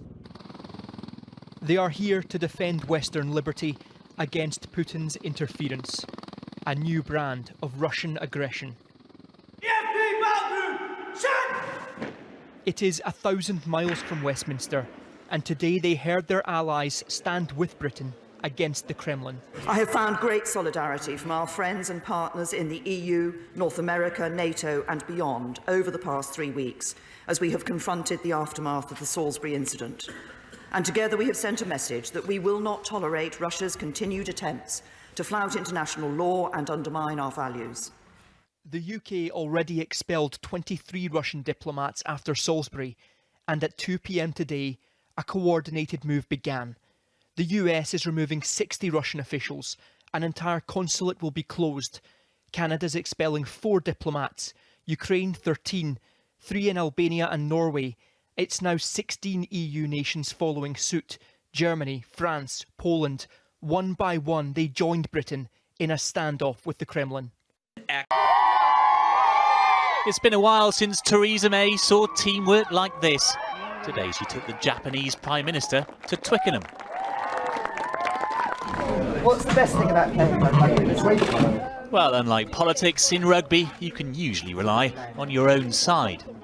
Though at least today, Theresa May seemed to have agreed a new signing. Her Japanese guest backing her Brexit deal and warning of the alternative. We truly hope that a no-deal Brexit will be avoided. And in fact, that is the whole wish of the whole world.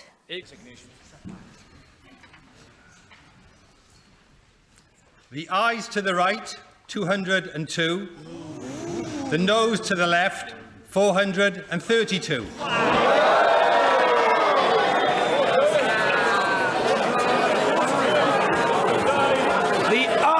to the right, 202. The noes, order. The ayes to the right, 202. The noes to the left, 432. So the noes have it. The noes have it. Unlock. On a point of order. The Prime Minister. Thank you, Mr. Speaker. Mr. Speaker, the House has spoken and the government will listen. It is clear that the House does not support this deal, but tonight's vote tells us nothing about what it does support. Nothing about how or even if it intends to honour the decision the British people took in a referendum Parliament decided to hold. And people, particularly EU citizens who've made their home here, and UK citizens living in the EU, deserve clarity on these questions as soon as possible. Order. There's no good people shouting. There will be an opportunity for other points of order, but the Prime Minister must and will be heard. The Prime Minister. Those whose jobs rely on our trade with the EU need that clarity. So, with your permission, Mr. Speaker, I'd like to set out briefly how the government intends to proceed. First, we need to confirm whether this government still enjoys the confidence of the House. I believe that it does, but given the scale and importance of tonight's vote, it's right that others have the chance to test that question if they wish to do so. I can therefore confirm that if the official opposition table a confidence motion this evening in the form required by the Fixed Term Parliaments Act, the government will make time to debate that motion tomorrow. And if, as happened before Christmas, the official opposition declined to do so, we will, on this occasion, consider making time tomorrow to debate any motion in the form required from the other opposition parties, should they put one forward. Second, if the House confirms its confidence in this government, I will then hold meetings with my colleagues, our confidence and supply partner, the DUP, and senior parliamentarians from across the House to identify what would be required to secure the backing of the House. The government will approach these meetings in a constructive spirit, but given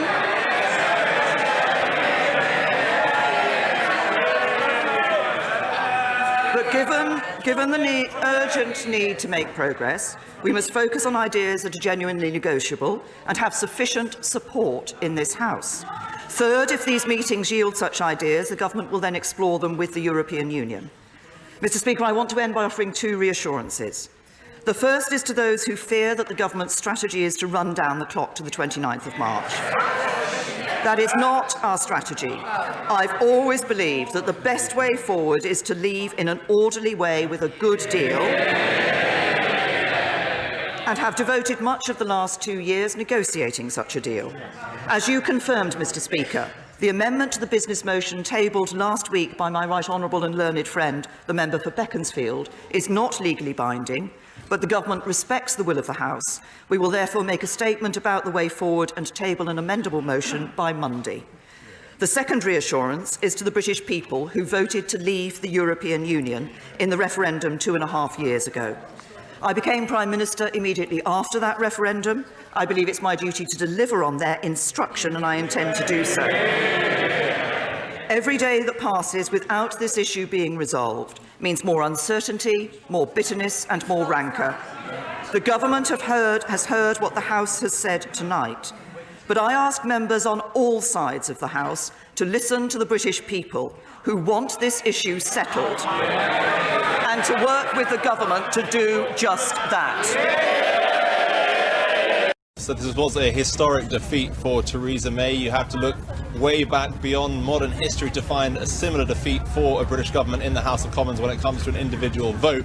What this means, though, is the Prime Minister, for the first time, after weeks, if not months, of insisting that not only was this a good deal, this was the only deal available to the House of Commons, acknowledging tonight for the first time there may be some other options on the table. I mean, in all the time you've been in politics, have you ever known a situation like this? And do you have any idea, really, how this now plays out? Well, the answer, of course, is no. These are extraordinary circumstances. I mean, what you've got, I think probably for the first time in the history of our nation, is a parliament that just point blank refuses to accept the will of the people. You know, we voted for Brexit, we backed it up in a general election the following year, and a majority of the House of Commons don't want it. Where do we go from here, Piers? Well, I mean, the first point to make, of course, is that if the Prime Minister had any sense of honour, she would resign this morning, having led us to this total debacle, but of course she won't. Under the legislation, 500 MPs voted for Article 50. It said explicitly that if we don't get a withdrawal agreement, we just leave on March the 29th. That was backed up by the Referendum Act, which also says we just leave on March the 29th. And that would mean leaving in 72 days' time on WTO terms. Now, clearly, there'd be a lot of work to do. That's what the law says. However, let me be honest with you. I do not believe that Mr Bercow, as Speaker, and our Parliament will allow that to happen. If you want my prediction, I think what's going to happen is the Article 50 leaving date is going to be extended. Yeah. Nigel Farage, you said earlier that Parliament doesn't want to deliver the will of the people and deliver Brexit. But what you had last night was a really odd situation where actually, and we saw this morning, Ian Duncan-Smith, you know, one of those Brexiteers who voted against this withdrawal agreement because not only do Remainers disagree with it, but Brexiteers disagree with it as well, because this isn't the Brexit that they feel that they voted for. The fact of the matter is there isn't one form of Brexit that Brexiteer MPs feel unites them. Oh, look, if you look at the referendum campaign, you know, every leading player in the Leave campaign was explicit. We should leave the European Union, leave the customs union, and leave the single market. I was quite prepared to accept compromises in the withdrawal agreement, not getting perhaps everything I wanted on day one, but actually what we got was a Prime Minister sort of almost trying to please both sides. You know, on the one hand, we leave the treaty, but on the other, we stay tied to the customs union. And the problem with the withdrawal agreement is it actually resembled a surrender document of a nation that had been beaten in war. It was that bad because we indefinitely could have been stuck inside the customs union. So it was interesting actually last night on College Green to see the protesters on both sides of the argument united in their opposition to Mrs May's deal. I mean, it's extraordinary, isn't it, Nigel, that you can wake up to front pages, the most devastating front pages imaginable for any sitting Prime Minister, the worst possible result imaginable that we've ever seen for a sitting Prime Minister, and yet she's just calmly carrying on as if none of this is really happening. It is absolutely bizarre. And Piers, can I say what it's doing for our standing in the world? You know, the rest of the world is looking on with incredulity at what they think is a great country being led so badly in such a shambolic way. So it's not good for our standing in the world. It's not good for investment into Britain. We need a resolution. There is a way out. It is the legislation. We should leave on March the 29th. I still hope and pray that happens, but I fear, as I said, that we're going to get an extension of Article 50. And what you will hear are voices in Westminster pushing hard for a second referendum, even though there is no real will for it out there in the country. I've always thought, from the start of all this, that the only way you really get anywhere with this is if the person in charge of driving this for the country is a Brexiteer. You know, someone like you or Boris Johnson or Jacob Rees-Mogg or whatever.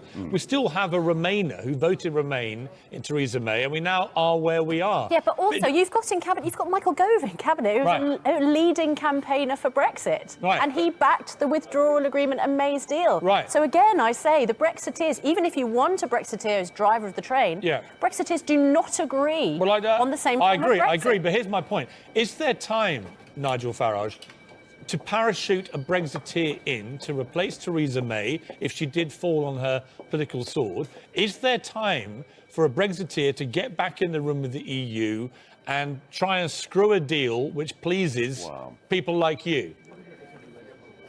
Do you know something? One thing the EU is good at is 11th hour negotiations. I'm utterly convinced, and I've worked in business, so it sort of helps with these negotiations.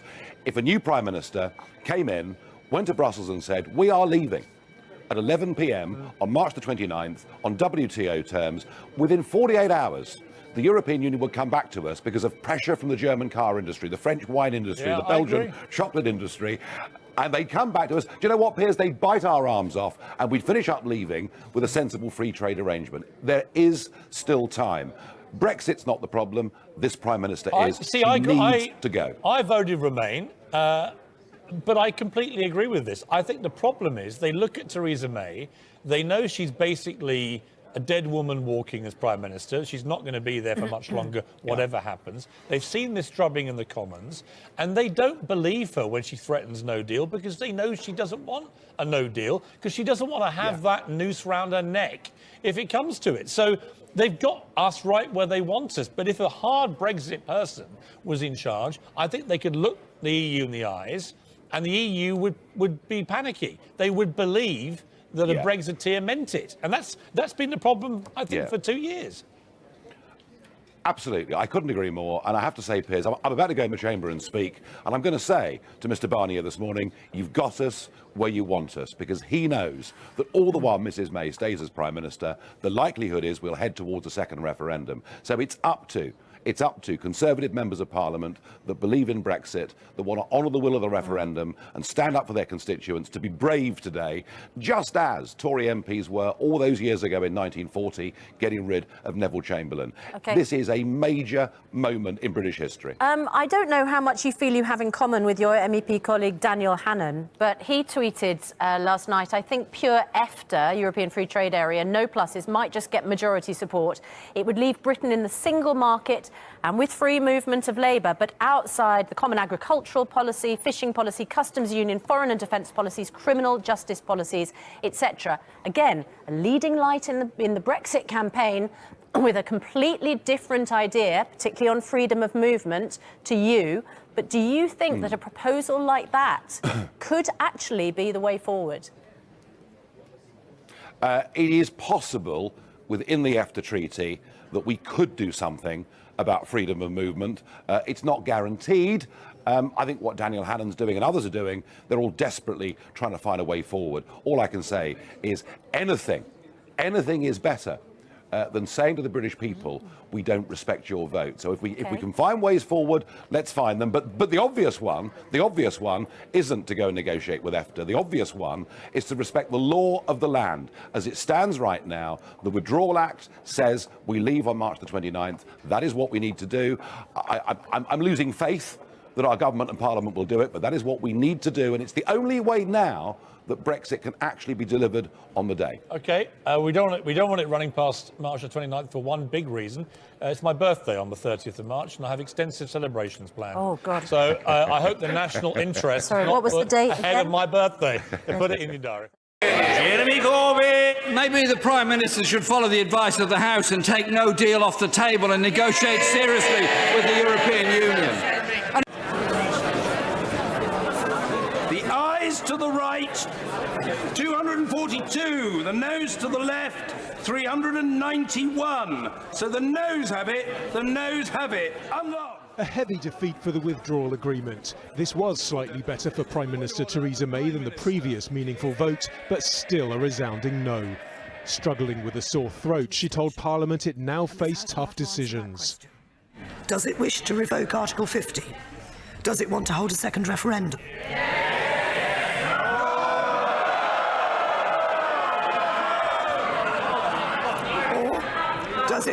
Does it want to leave with a deal but not this deal? These are unenviable choices. But thanks to the decision that the House has made this evening, they are choices that must now be faced. Just hours after she'd arrived back from Strasbourg with new legal assurances over the withdrawal deal, May's position had been undermined by her own top legal advisor. Attorney General Geoffrey Cox said the tweaks by the EU didn't alter his legal opinion over the possibility of the UK being locked into a customs union as part of the so-called backstop, the mechanism to prevent a hard border between Ireland and Northern Ireland. The ayes to the right, 286. The noes to the left, 344.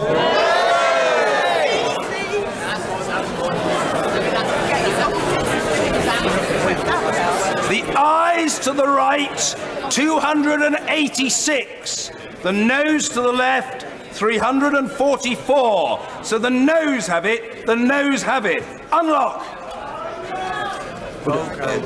Point of order. The Prime Minister. Point of order, Mr. Speaker. Mr. Speaker, I think it should be a matter of profound regret to every member of this House that once again we have been unable to support leaving the European Union in an orderly fashion. The implications of the House's decision are grave. The legal default now is that the United Kingdom is due to leave the European Union on the 12th of April, in just 14 days' time. That is not enough time to agree, legislate for and ratify a deal, and yet the House has been clear it will not permit leaving without a deal. And so we will have to agree an alternative way forward. The European Union has been clear that any further extension will need to have a clear purpose and will need to be agreed unanimously by the heads of the other 27 member states ahead of the 12th of April. It is almost certain to involve the United Kingdom being required to hold European parliamentary elections. On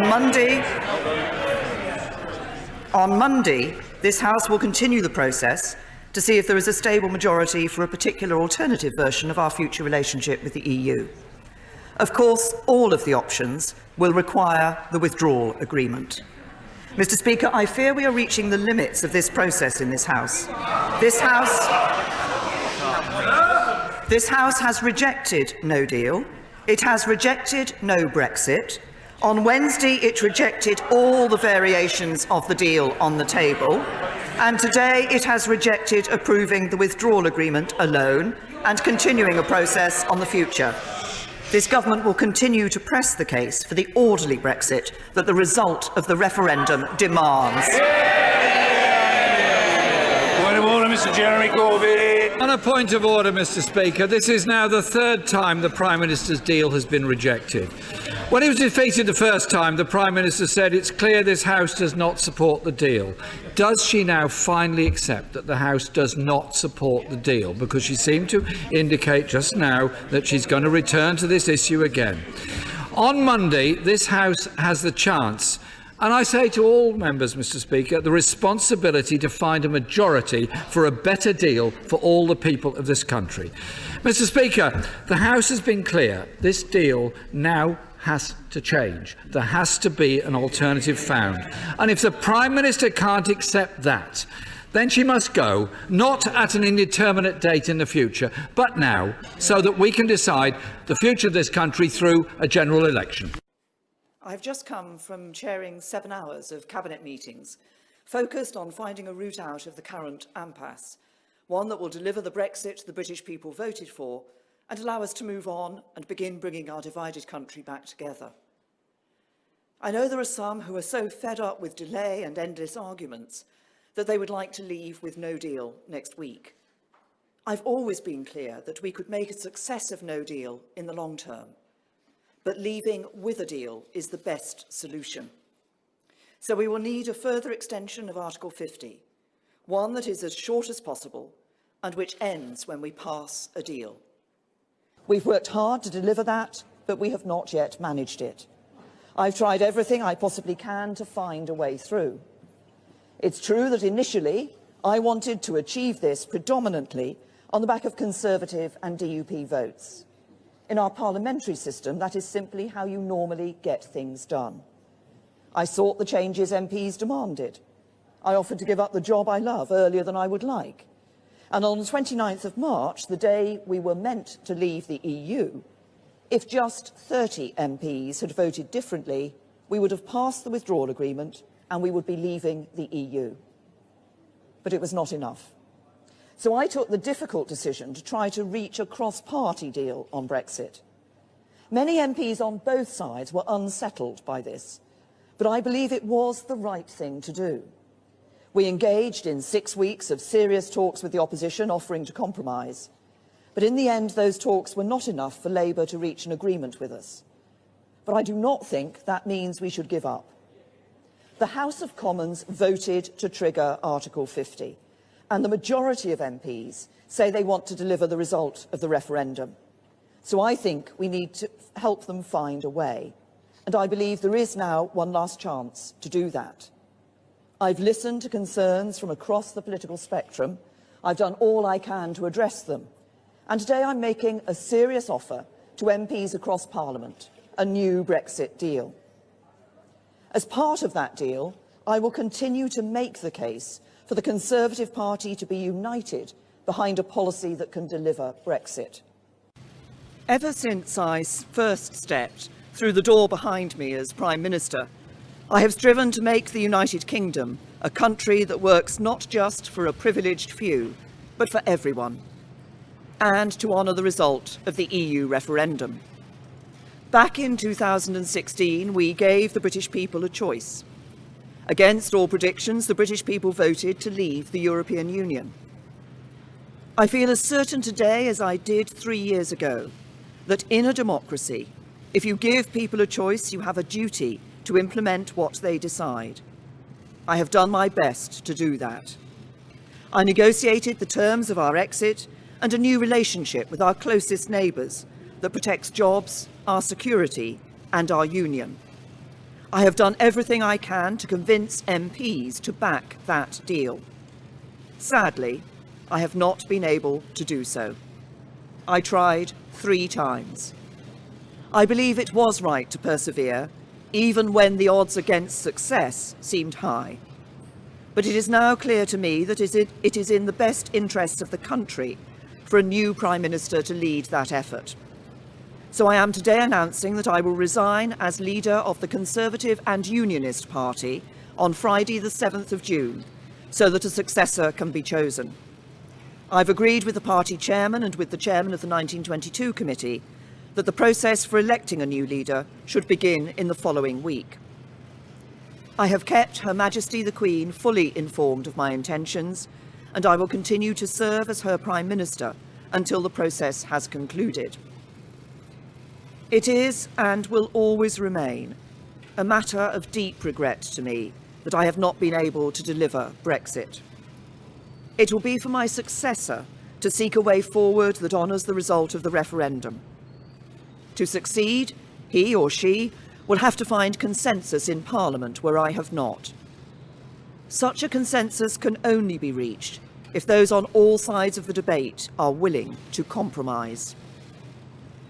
For many years, the great humanitarian Sir Nicholas Winton, who saved the lives of hundreds of children by arranging their evacuation from Nazi-occupied Czechoslovakia through the Kinder transport, was my constituent in Maidenhead.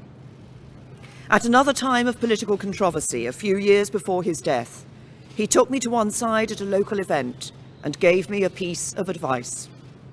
He said, "Never forget that compromise is not a dirty word. Life depends on compromise." He was right.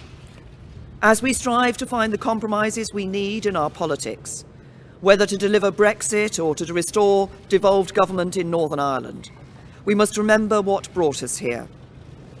Because the referendum was not just a call to leave the EU, but for profound change in our country.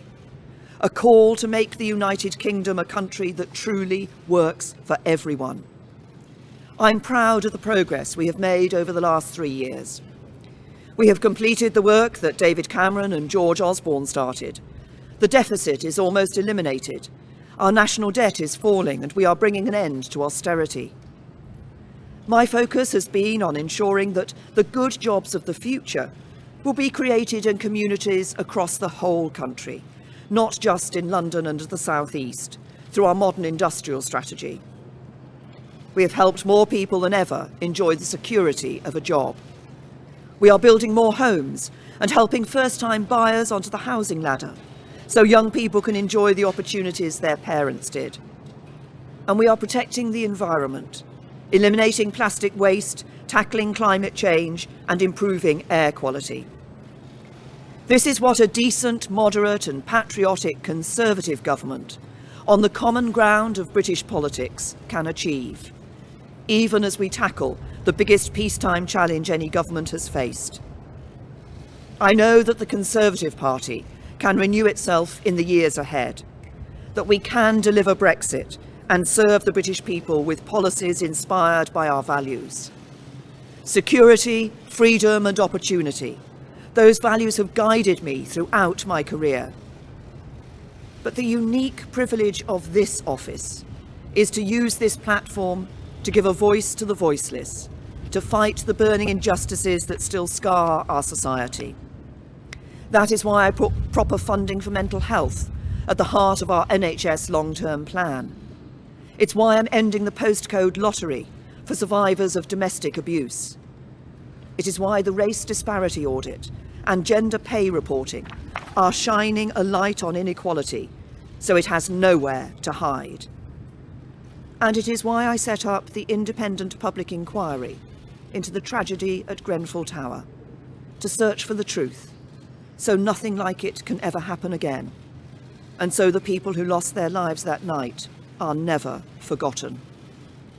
Because this country is a union, not just a family of 4 nations, but a union of people, all of us.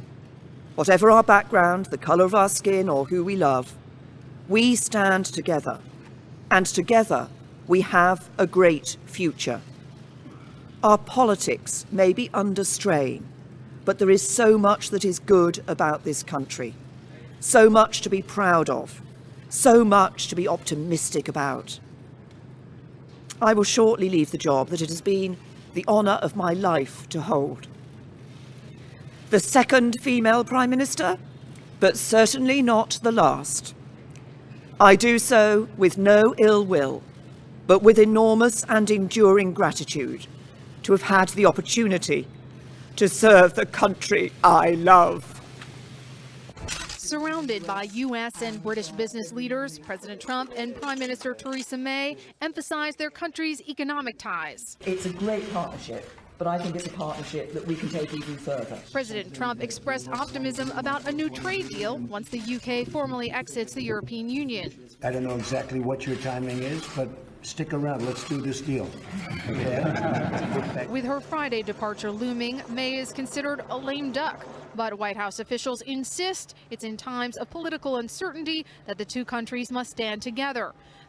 I am pleased to hand over to an incoming leader of the Conservative Party and Prime Minister, who I worked with when he was in my cabinet, who...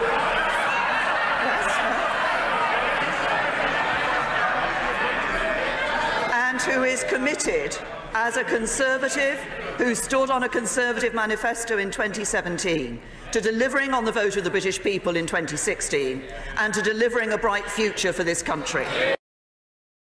I think we approach the issues we face in this country in different ways. I have spent all but one of my years in this House on the front bench trying to implement the policies I believe in. He has spent most of his time on the backbenches campaigning for what he believes in, often against his own party. But what I think we both have in common is a commitment to our constituencies. I saw that after the terrorist attack in Finsbury Park Mosque in his constituency. But perhaps I could just finish my exchange with him by saying this. As a party leader who has accepted when her time was up, perhaps the time is now for him to do the same. In the last 3 years, child poverty has gone up. Pensioner poverty has gone up. In-work poverty has gone up. Violent crime has gone up. NHS waiting times have gone up. School class sizes have gone up. Homelessness has gone up. Food bank use has gone up. Does the Prime Minister have any regrets about any of those things I've just said?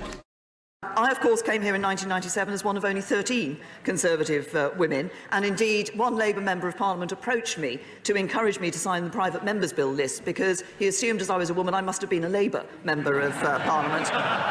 But I'm also proud to have played my part in getting more women MPs in this House, and I'm sure that amongst the women in this House today there is a future Prime Minister, maybe more than one. Later today, as I said earlier, I will return to the backbenches, and it will be my first time in 21 years, so it's going to be quite a change from standing here at the dispatch box. I'm told that over the last 3 years I've answered over 4,500 questions over 140 hours in this House. More than I might have expected, Mr. Speaker. In future, I look forward to asking the questions. But we are, as the Right Honourable Lady has said, living through extraordinary political times. This House of Commons is rightly at the centre of those events, and that's because of the vital link between every single member of this House and the communities, the commons that we represent. That's the bedrock of our parliamentary democracy and of our liberty. And each one of us, wherever we sit, whatever we stand for, can take pride in that. And that duty to serve my constituents will remain my greatest motivation. Well, from Glasgow we go to Maidenhead and be joined by the former Prime Minister Theresa May. Good morning, Mrs May. Good morning, Andrew. Just check, because I know we've had some sound problems. When you called a general election 2 years ago, you lost your majority. Boris Johnson has called an election and achieved a quite substantial majority. What has he done right that you did wrong? Well, I'm very pleased at the majority that Boris has achieved, because this does the essential thing, which I think for many people led how they voted at this election, which is enabling us to have a parliament that is going to have, with a majority government, the ability to take decisions and, crucially, the ability to get the Brexit legislation through so we can get Brexit sorted, get it done and move the country on, and then focus on those many other priorities that people want us as a government to focus on a day-to-day basis. But my question was, why did you lose your majority and why did he gain a substantial one? Well, Andrew, I thought I'd sort of given you the answer in what I've just said, which is that actually at this election, I think people were faced with a very clear choice about whether or not they wanted to ensure that Brexit was delivered. And they knew that if a Conservative majority government got in, that we would deliver Brexit. Every Conservative candidate signed up to support the deal and to get that legislation through, that Brexit through by the 31st of January. That was a very clear choice for a lot of people. This election was about ensuring that we could get over this deadlock in Parliament and could actually get Brexit done and move on. Is it realistic in your view that Mr Johnson can negotiate a comprehensive free trade deal with the EU in 11 months? Yes, because actually an awful lot of work on that has already been done. It was done in the original set of negotiations. It's in the political declaration that sits alongside the withdrawal agreement that will form, obviously, the core of the withdrawal agreement bill that will be before Parliament.